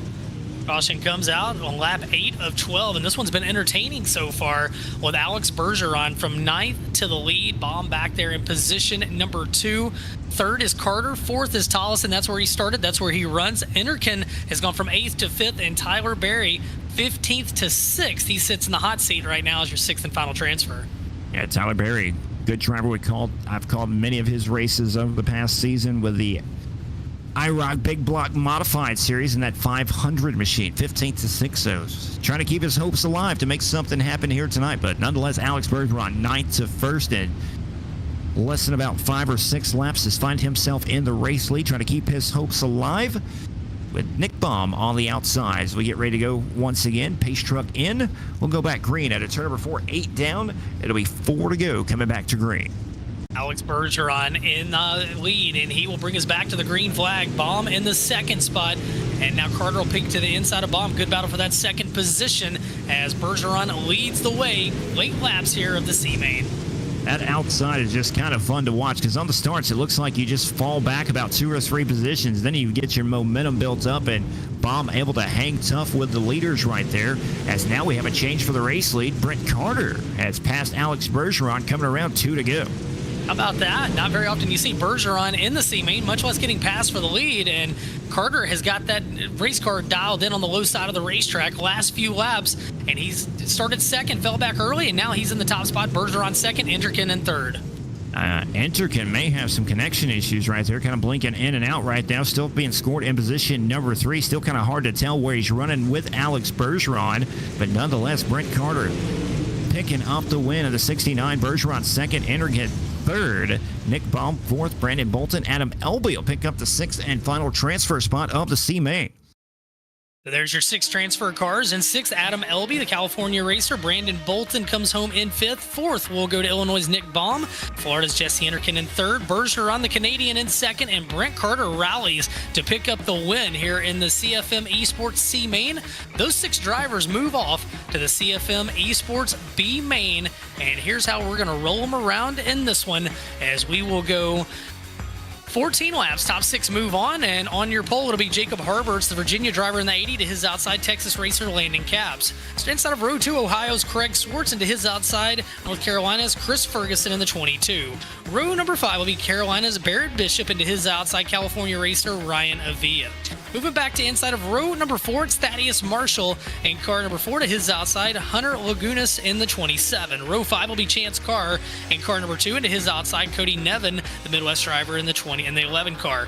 Row 6 is James Braswell Jr., the Memphis area driver in the 18, and Colton Zimmer will start to his outside. Row 7 is Scott Fritz in the 25, Brent Carter and car number 69. Row number 8, Alex Bergeron just came out of the C-Main event with Jesse Enterkin, and joining him in this one, Nick Baum and Brandon Bolton, along with Adam Elby. 19 cars and 14 laps. The distance top 6 move on to the back of the main event. This is CFM Esports B-Main action.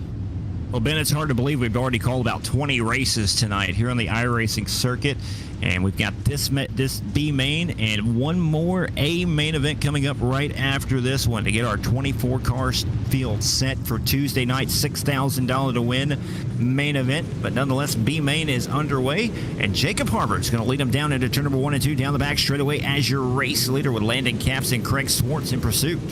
And they're shuffling back behind them, as you said, Swartz and Bishop in pursuit. Thaddeus Marshall back there as well as they work good battles throughout the pack. 14 laps the distance, only 6 move on, so you got to go beating and banging off the corner. That might draw the caution. We'll stand by and see. And tough break for Chris Ferguson right there. Gets into the back of, I do believe, a Barrett Bishop, then catches the tractor tire and gets turned around. Fergie was running in the transfer spot in 4th at the moment, and now has heavy damage on that car. His spring fling may be done just like that. Well, tough break there for Ferguson. You see his race car beat up, as we will go to the simwrapmarket.com instant replay and get a feel for what happened. And oh man, looks like kind of car got away from him. Yeah, gets away from him and around and makes some contact with the driver. Around he goes, and just like that, Chris Ferguson, 60th annual Schaeffer's Oil Spring Fling will come to an end here in the B-Main with a tail end of finish here in the B-Main. So tough break for Fergie. But I think he'll be all right there. He won just a little bit of money this weekend. I think he'll be okay. He made a little bit of cash, and right now Jacob Hargitz leads the way in this one. He's trying to make some cash out of this one, as we are early in this one, and top 6 will move on to the big show. 2 down, 12 to go. Jacob Harbert's back on the gas. Green flag is back out. Craig Swartz in that 0-2 car trying to keep up with him on the outside of the speedway. You see him fall back and then get a full head of steam down the back straightaway, trying to maintain second. Will the top shelf come in just like we saw in server number 1? Well, what's interesting, earlier tonight, the top shelf was there, so you almost got to wonder, are they going to take it to the fence, and you're going to have to be able to roll to the bottom or the middle if you're going to get it done. It'll be interesting to see what the main event track holds for us. Jacob Harberts right now out in front. And Barrett Bishop now knocking on the door for the race lead down the back straightaway. He's brought Landon Capps up to third. That's still Craig Swartz beating down the wall in fourth. Brent Carter 14th to fifth already. Where did he come from? Just won the C-Main and has already improved 9 spots in 5 laps. He's definitely been on the move, and he's avoided some issues. He's kept his nose clean, and he's working his way up through there. Jacob Harberts, who we thought would get in out of the heat race earlier tonight, looking for redemption. And right now, Tommy, that bottom groove is the place to be, as that top just cannot keep up. Another driver to watch out for right now, just past Brent Carter himself, Alex Bergeron, 15th to 5th, and looking for more. Hey, right now he's in a good spot for a transfer. How about 4 wide right there, and a lot of heavy contact. Interkin in the 1 car, still trying to hunt the front through the field as well. Transfer spots up for grabs, and the caution comes out. Caution on the speedway, working lap number 9, and caution is on the racetrack. And I do believe that Brent Carter was involved right there, so tough break for him. Carter had just driven from 14th to 5th, and just like that in the pits, and his spring fling will come to an end as well. So Heartbreak City for Brent Carter in the 69. And the simrapmarket.com instant replay. See everybody battling down there on the low side of the racetrack. And yeah, just a little beating and banging there. Bad luck right there. So Jacob Harberts out in front. Barrett Bishop 5th to 2nd. Landon Capps 2nd to 3rd. Craig Swartz in 4th. Alex Bergeron 15th to 5th right now. Chance Carr 9th to 6th. Those are your 6 transfer spots. Jesse Interkin 16th to 7th, 1 spot shy right now. As we'll come around, it'll be 9 laps complete. We get ready to go back green. I guess they'll double them back up right here. And should be going back green next time by. This has been a good one so far tonight. Again, leading up to that Spartan Transportation prelim feature. We saw the Gears Unlimited prelim feature earlier tonight. And who will be the top 12 that'll lock into the big show tomorrow night? Well, we got to put 6 more in from the B main first as we get set to come back to the green. Green flag is back out. Jacob Harberts has led from the jump thus far. He'll pull ahead once again. How about 3 wide for 2nd? Here comes the 5 car on the inside. That's Landon Capps trying to move up to 2nd. How about Barrett Bishop on the outside? There's Alex Bergeron on the bottom. 3 wide for 3rd now. Oh, man, good battle back there for 2nd. On back out front, it's all Harberts. And Tommy, laps ticking away in this one as we get time. It's go time. 14 laps, and we're just a few laps away from that checkered flag as guys are taking some chances back in the pack. And lots of action happening around. Craig Swartz getting turned around. Swartz was running 3rd at the moment, and he gets turned around. Caution is out, and just all kinds of craziness happened back there through the field, and caution comes out once again. It'll be 12 complete. Should be 2 to go when we go back green here in a moment, but we'll let Stephen Calavota sort out this mess that just took place. How about movers and shakers right now? Your leader, he started on the pole. He's led the whole way. 2nd, same deal. Your front row with Harberts and Capps, but Barrett Bishop's moved up 2 spots. Cody Nevin up 6 as we go to the simrapmarket.com instant replay. And yeah, you just see what happens. They're just wrong place at the wrong time. And a 4 card 1 round. Yes, sir. 4 car of Thaddeus Marshall getting turned around as well, and he's still on the racetrack on the tail end of the field. Only 2 laps to make something happen, though, so unless a miracle happens, 16th to 6th, just very unlikely in 2 laps. But Jacob Harberts, they're going to double him back up here. Doubled back up. It'll be a 2-lap shootout for 6 spots, and the final A main, final server of the evening. Getting ready to race for 12 more spots in the 6,000 to win Schaeffer's Oil Spring Fling. And something to keep an eye on, Alex Bergeron trying to run the alphabet, 15th to 5th. Craig Swartz in the 6th and final transfer right now. Interkin on the outside looking in. Couple of laps to sort this one out. CFM Esports B main number 2 as they work down the backstretch. Working down the back straightaway, white flag will be out at a turn number 4. Harberts has led from the jump. Alex Bergeron looking for 2nd. He'll take it over into turn number 1 and 2 down the back straightaway. Final time, Ben. Out in the back straightaway, Harper cheerleader Bergeron with a big run. Now Enderkin's going to charge the top side. He's come from deep in the pack. And your winner is going to be Jacob Harper's crashing across the finish line. Then it's Alex Bergeron, Barrett Bishop, Jesse Enderkin, Cody Nevin, and Colton Zimmer. My goodness, what a finish in the CFM Esports B main number 2. I'll tell you what, Jesse Enderkin's slogan says it all. Hunt the front. He was hunting right there as he goes from 7th on the outside looking in to 4th. And just 2 laps right there on the restart to find himself still alive, trying to find one of those 12 spots that'll be up for grabs here in just a moment. And Ben, we are down to our last 24 drivers that have a shot at the Schaeffer's Oil Spring Fling. Only 12 coming from him. The rest of these drivers will have one more shot on Tuesday, where only the winner will come from the last chance qualifier on Tuesday night. Well, it's been good. I mean, that B main was great. When you look at Herbert's one from the pole, Bergeron 15th to 2nd, Barrett Bishop 5th to 3rd, Enderkin went 16th to 4th, Cody Nevin 10th to 5th, and 12th to 6th for Colton Zimmer. You almost didn't want to start in the top 10 in that one if you want a chance to transfer, because everybody else came from deep in the pack. And yeah, we get set now for the Spartan Transportation main event in this prelim server, and it's going to be 40 laps. Top 12 are going to move on, and can we see somebody like a Bergeron come from deep in the pack, a Jesse Enderkin, a Cody Nevin? Can somebody do that? It's going to be a lot of fun, and man, this night has been a blast so far. It really has gone. We've had a few caution-plagued races, but overall, we've seen some really good, clean racing tonight. Yeah, the Kokomo Speedway has been. It wasn't a favorite choice by a lot of drivers, but the racing out that we've seen tonight it's been very pleasing to watch, and I'm sure everybody out there watching, you've got to be pleased with what you've seen from the drivers as far as the racing is going. 2 and 3 and 4 wide drivers coming from deep in the field and making noise. It's very entertaining so far. Well, and Tommy, you and I, we grew up on bull rings between Memphis Motorsports Park and Riverside International Speedway. We love the little racetracks. So, yeah, we're all about this. And, man, I don't know. I think 100 laps around here is going to be very entertaining. I think you've got to manage your equipment on Tuesday night. You got to save your tires. But, man, you can't go down a lap early in the event either. So it's going to be interesting to find that balance.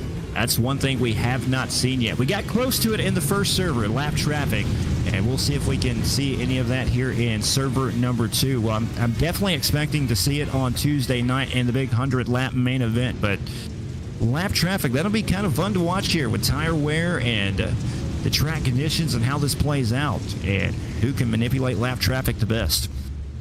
No, I mean, it's going to be, and lap traffic's going to be hectic because, again, those guys don't want to go down a lap, and they're all quality drivers. If you're in that 25-car starting field, you got a chance to win. Well, it looks like, guys, we are set for the lineup. Tommy, I had the honors in the last server. I tell you what, why don't you bring to us the Spartan Transportation lineup for this prelim for the 16th annual Schaeffer's Oil Spring Fling. Spartan Transportation, server number 2. Main event getting ready to go 40 laps to the distance. This is how they'll line up. Row number 1 on the inside will be Florida driver Dylan Hauser. To the outside, Brent Evans. Evans C. Dylan Yeager will make up row number 2. Row number 3 will see Ryan Hodge, Chase Barbara. Row number 4 will see Travis St. Clair, Zach Leonardi. Ethan Toder, Logan Herbert will make up row number 5. And back there in row number 6, James Edens and Jacob Fields. Moving back to row number 7, you'll see C.J. Howell and car number 2, and to the outside, Lloyd Bernier in 74. Damian Kiefer, he'll be out there on the inside of row number 8. To the outside, Trey Mills in car number 14.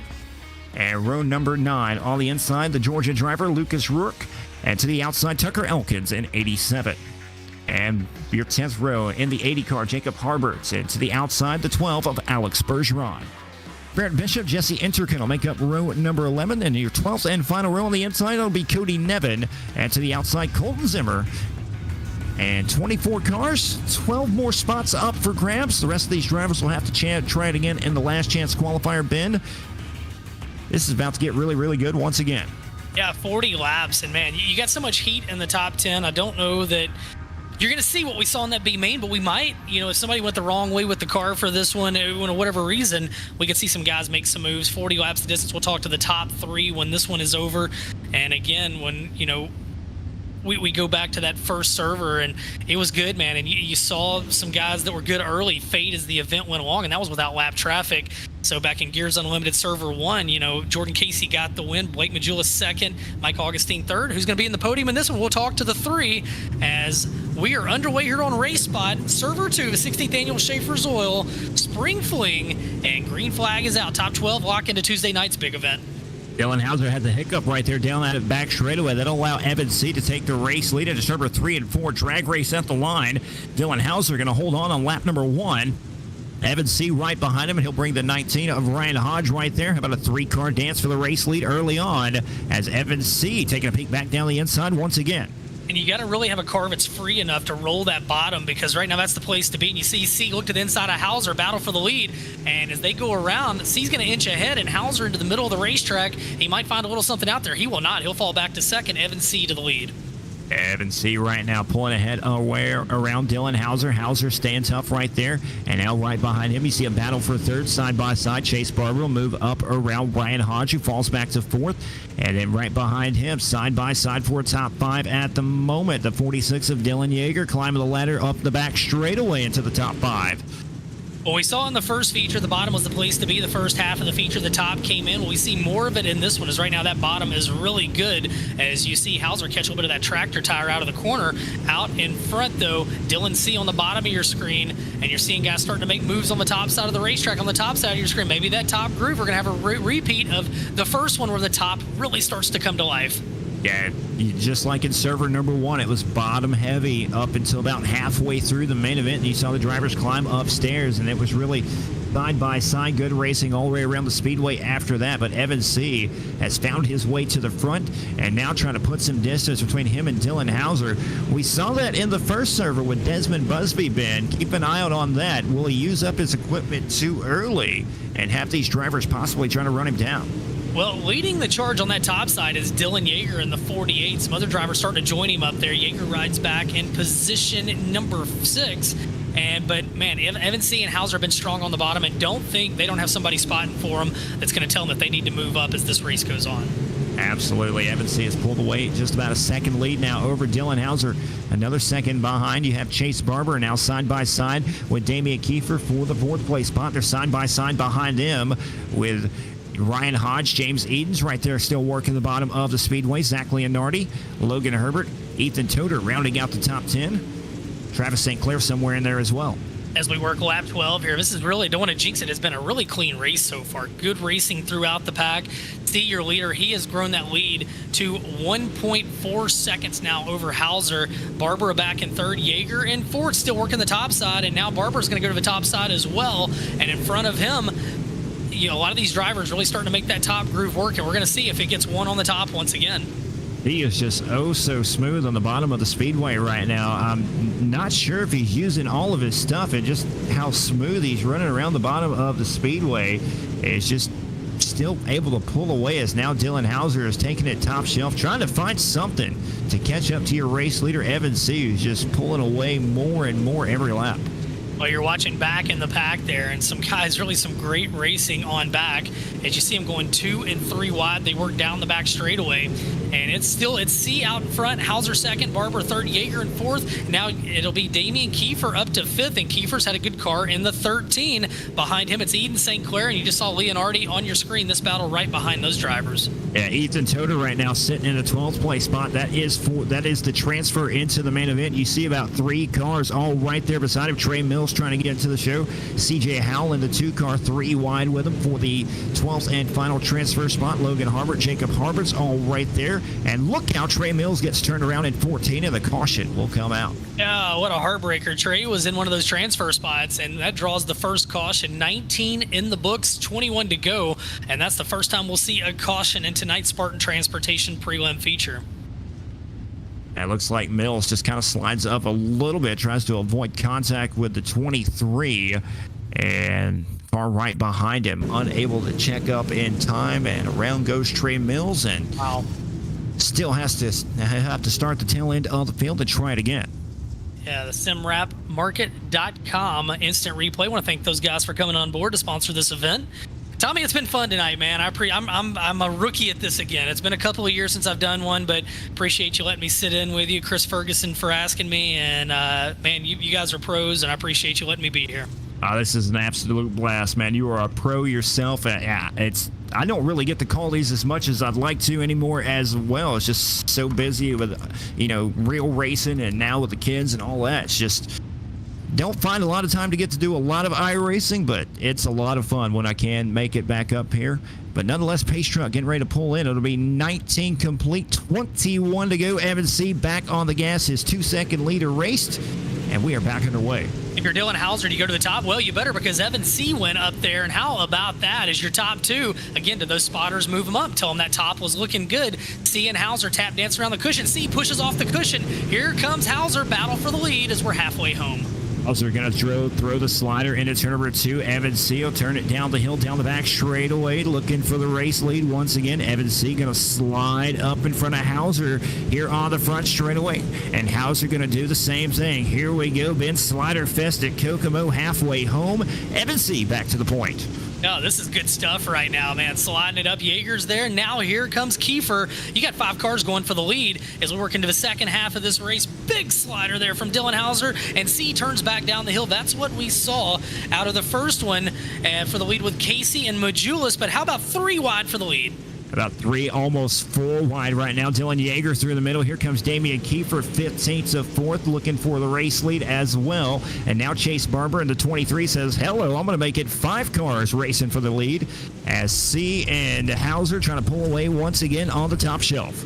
I can't tell if Dave's a little too tight, or not Dave. Evan is a little too tight on the cushion, or a little too free, but he's really struggling on exit, and you got to think that Hauser's watching that. You see right there, actually really in the middle of the corner, is there a slider in the future for Dylan Hauser? Right now, Kiefer just can't make enough ground on the bottom, and just like the first feature we saw, Tommy, that top just a little too good late in the race. Yeah.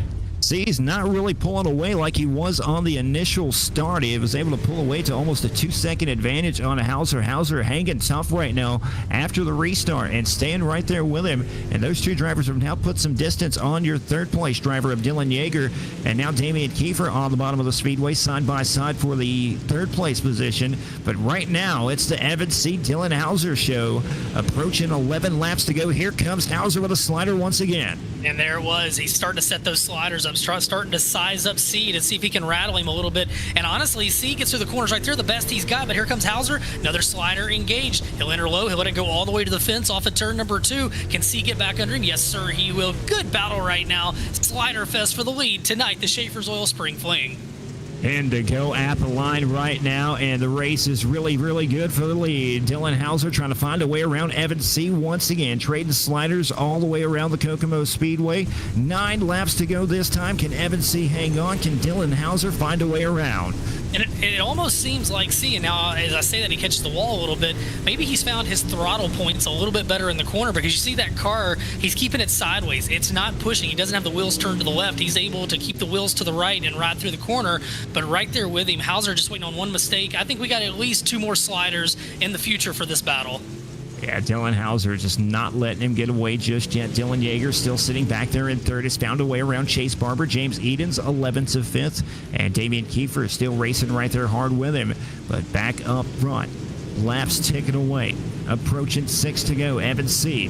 with Dylan Hauser right there in tow. Hauser is not letting C get very far. 0.2 of a second is the difference. Yeah, and they have put 1.4 seconds back to 3rd on Jaeger. Good battle back there, but really the battle for the lead. And as I say that, C is starting to stretch it out a little bit as 33 car looking better and better as this race goes on. Yeah, he put 0.2 on Hauser right there on that lap. Went from 0.2 to 0.4. We'll see what the gap is right now. And still about the same, 0.4 of a second, right at half a second. Evan C. trying to pull away late in the race. It'll be 3 laps to go. The caution is out on the racetrack. This will change everything. Oh my goodness, caution on the speedway, and that's going to erase the big lead. Could this give Dylan Jaeger or Chase Barber a chance to get into the fold in this one? Been a great race between Evan C. and Dylan Hauser. Jaeger in 3rd, Barber in 4th. From 15th to 5th, Damian Kiefer, what a run. James Eden's 11th to 6th. Zach Leonhardy, 8th to 7th.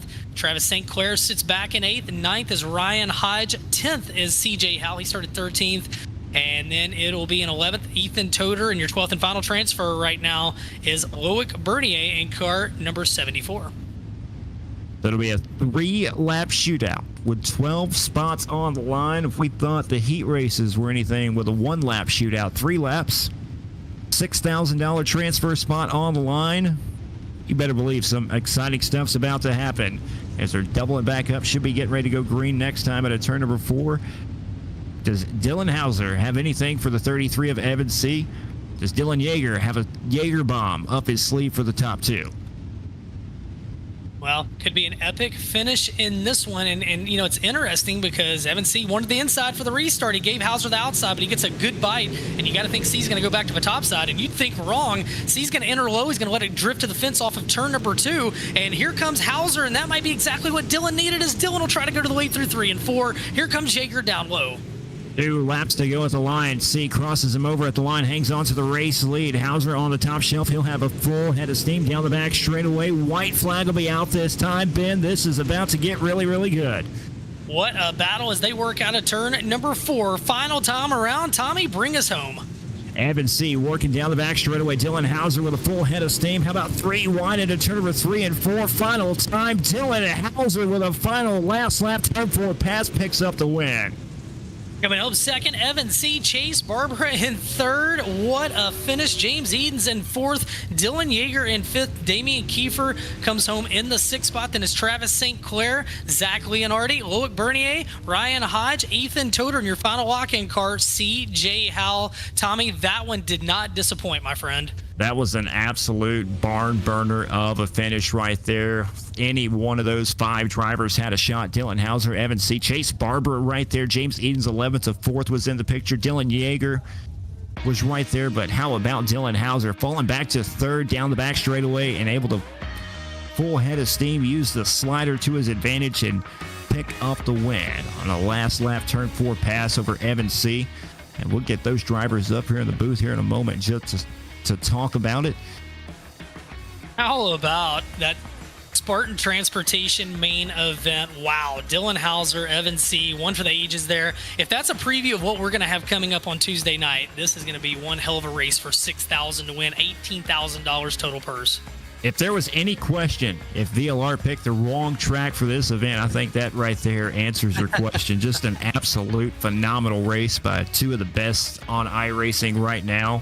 And we're going to bring down our 3rd place finisher, Chase Barber. Chase finishes 3rd after starting 6th tonight. Chase, 0.3 of a second back from those top 2 drivers. You had a shot right there at the end, but that looked like a lot of fun out there, buddy. Oh, yeah, it was fun. It's really a close race. And I just knew if I could roll the top pretty good and get it wound up there that I was going to be fast. And car drove really well. Me and Dylan, Chris Hill, JC Floyd, Lucas Ruart, Ryan, we'd been working, so hard all week just to get to this point. And, the car was really good. And, we'll have really good position in the 100 lapper on Tuesday. So we came in here to do what we had to do, and we got it done. Chase, you had a front row seat for that battle in front of you. What do you watch when you're watching Dylan and Nevin go at it like that?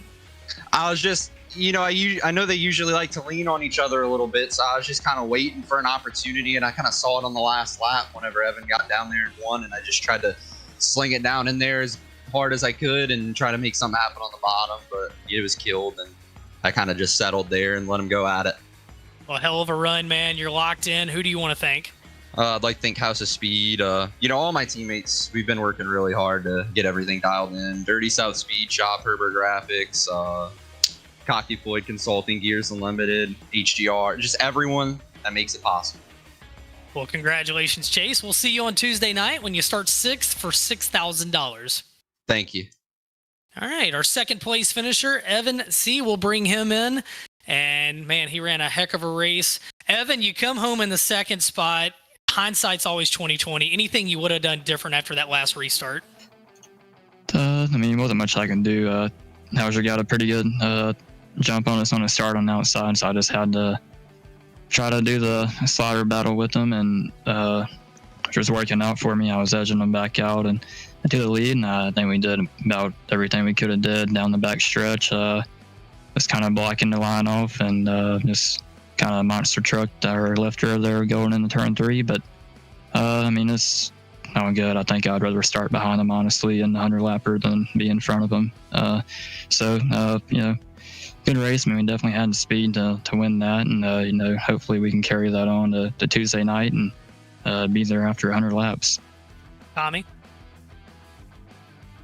Well, Evan, congratulations. Those CFM esports setups, man, they're really ripping around here. You've got a lot of drivers in the spring fling already.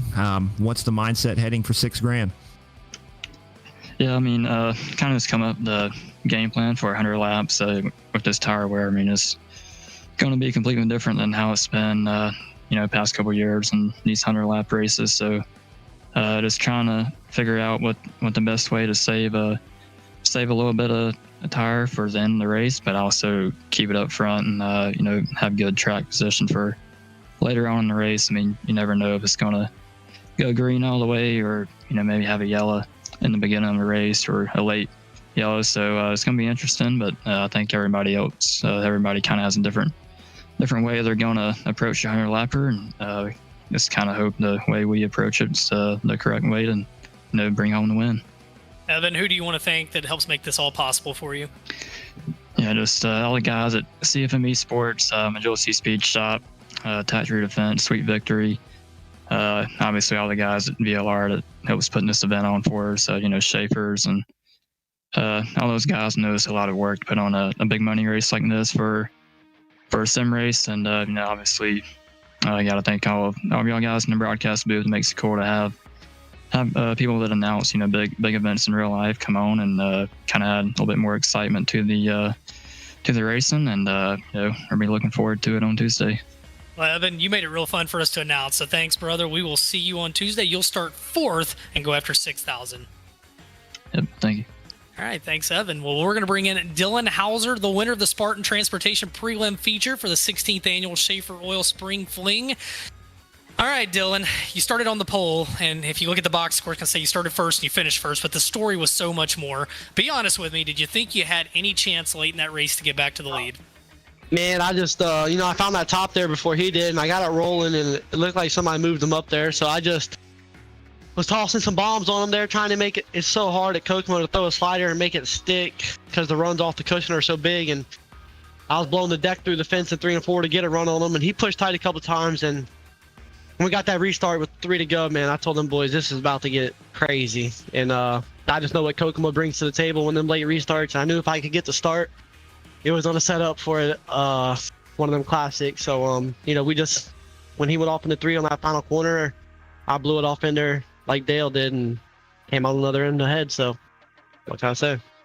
You made it really fun, Tommy. I know that you had some thoughts on that too as you watched Dylan go to the lead.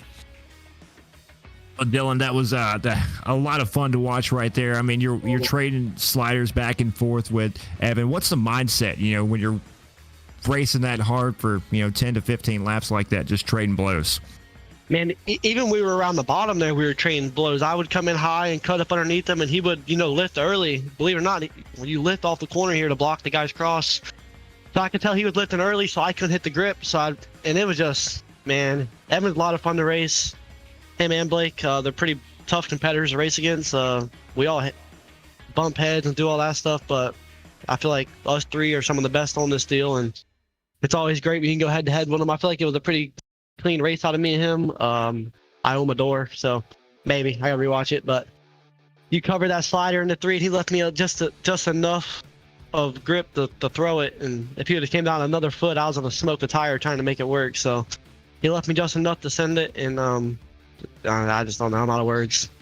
I won this prelim race 3 times now. It's over 2. And it's like 1 year I ran out of gasoline. 1 year I flipped running 5th. Last year I lost the lead on lap 70. It's like one of these years, something's got to come my way to get this job done, and I just hope this is the year. Well, along those lines, with the new tire wear, do you almost wish you weren't starting from the pole tomorrow night? Are you okay if you jump out and you pace the first 60, or would you rather drop back a little bit? Give me the inside line. I want to know a little bit of your strategy. You can even lie to me if you want to, but are you a little concerned about leading early in this one? No, I'm not concerned at all. I've done a lot of testing on my tire. I know what I'm going with for tomorrow night. I feel like I got a tire that can stay on for the full 70 laps at the pace I'm on the push, and long as we don't blow it through the fence, which I'm known for that, but as long as we keep it all together, be around lap 70, see where we're at, and we'll make our move and get to the front and hopefully put on a show for you fans. This place puts on phenomenal racing, and that's why they came here. So all the guys that got refunds, they didn't like Kokomo. It's because you don't like racing. So that's what I got to say to you guys. But this place is badass. Dylan, I know it takes a lot of people to make all this happen. Who do you want to thank? Yeah, just everybody at Team BLR, first off and foremost, for putting this deal on. We race for big money. They ain't got to do this. So all them. Everybody House of Speed iRacing setups. We put in a lot of work. But just a big thanks to Chase Barber, Chris Hill, JC Floyd, Lucas Fork. Everybody's helped me test, get prepared for this. I put my heart and soul in this sim. And, there's a lot of bad days, there's a lot of good days. And today's one of them good days. We just hope you'll learn on the stick tomorrow. Gotta thank Chris Sullins, Gears Unlimited, Billy Gears, Hans Performance, 3D Racing, Chris Pearson Racing, Gage Steven Designs, Cocky Floyd Consulting, Dirty South Speed Shop, Sweaty Tuna Racing, Dalton Photography, and just like I said, you guys for putting this on, you guys for broadcasting, and I appreciate it. We appreciate you, man. You are going to start outside front row on Tuesday night, and we can't wait to see how it all plays out. Good luck to you. Thank you guys. Appreciate it. All right. Well, I'll tell you what, Tommy, did not disappoint tonight, and we definitely saved the best for last. What a finish in this one. And Dylan Hauser getting the win over Evan C. and Chase Barber. We look ahead now, 7 o'clock Central on Tuesday night, the last chance qualifier, and then it leads into the big 6,000 to win Schaeffer's Oil Spring Fling finale. It's going to be an absolute barn burner of event. And if that finish right there is anything of a preview yet to come on Tuesday night, we are in store for a lot of fun to watch. And everybody out there, I hope you tune in and get ready to get your popcorn ready, because it's going to be an amazing show on Tuesday night.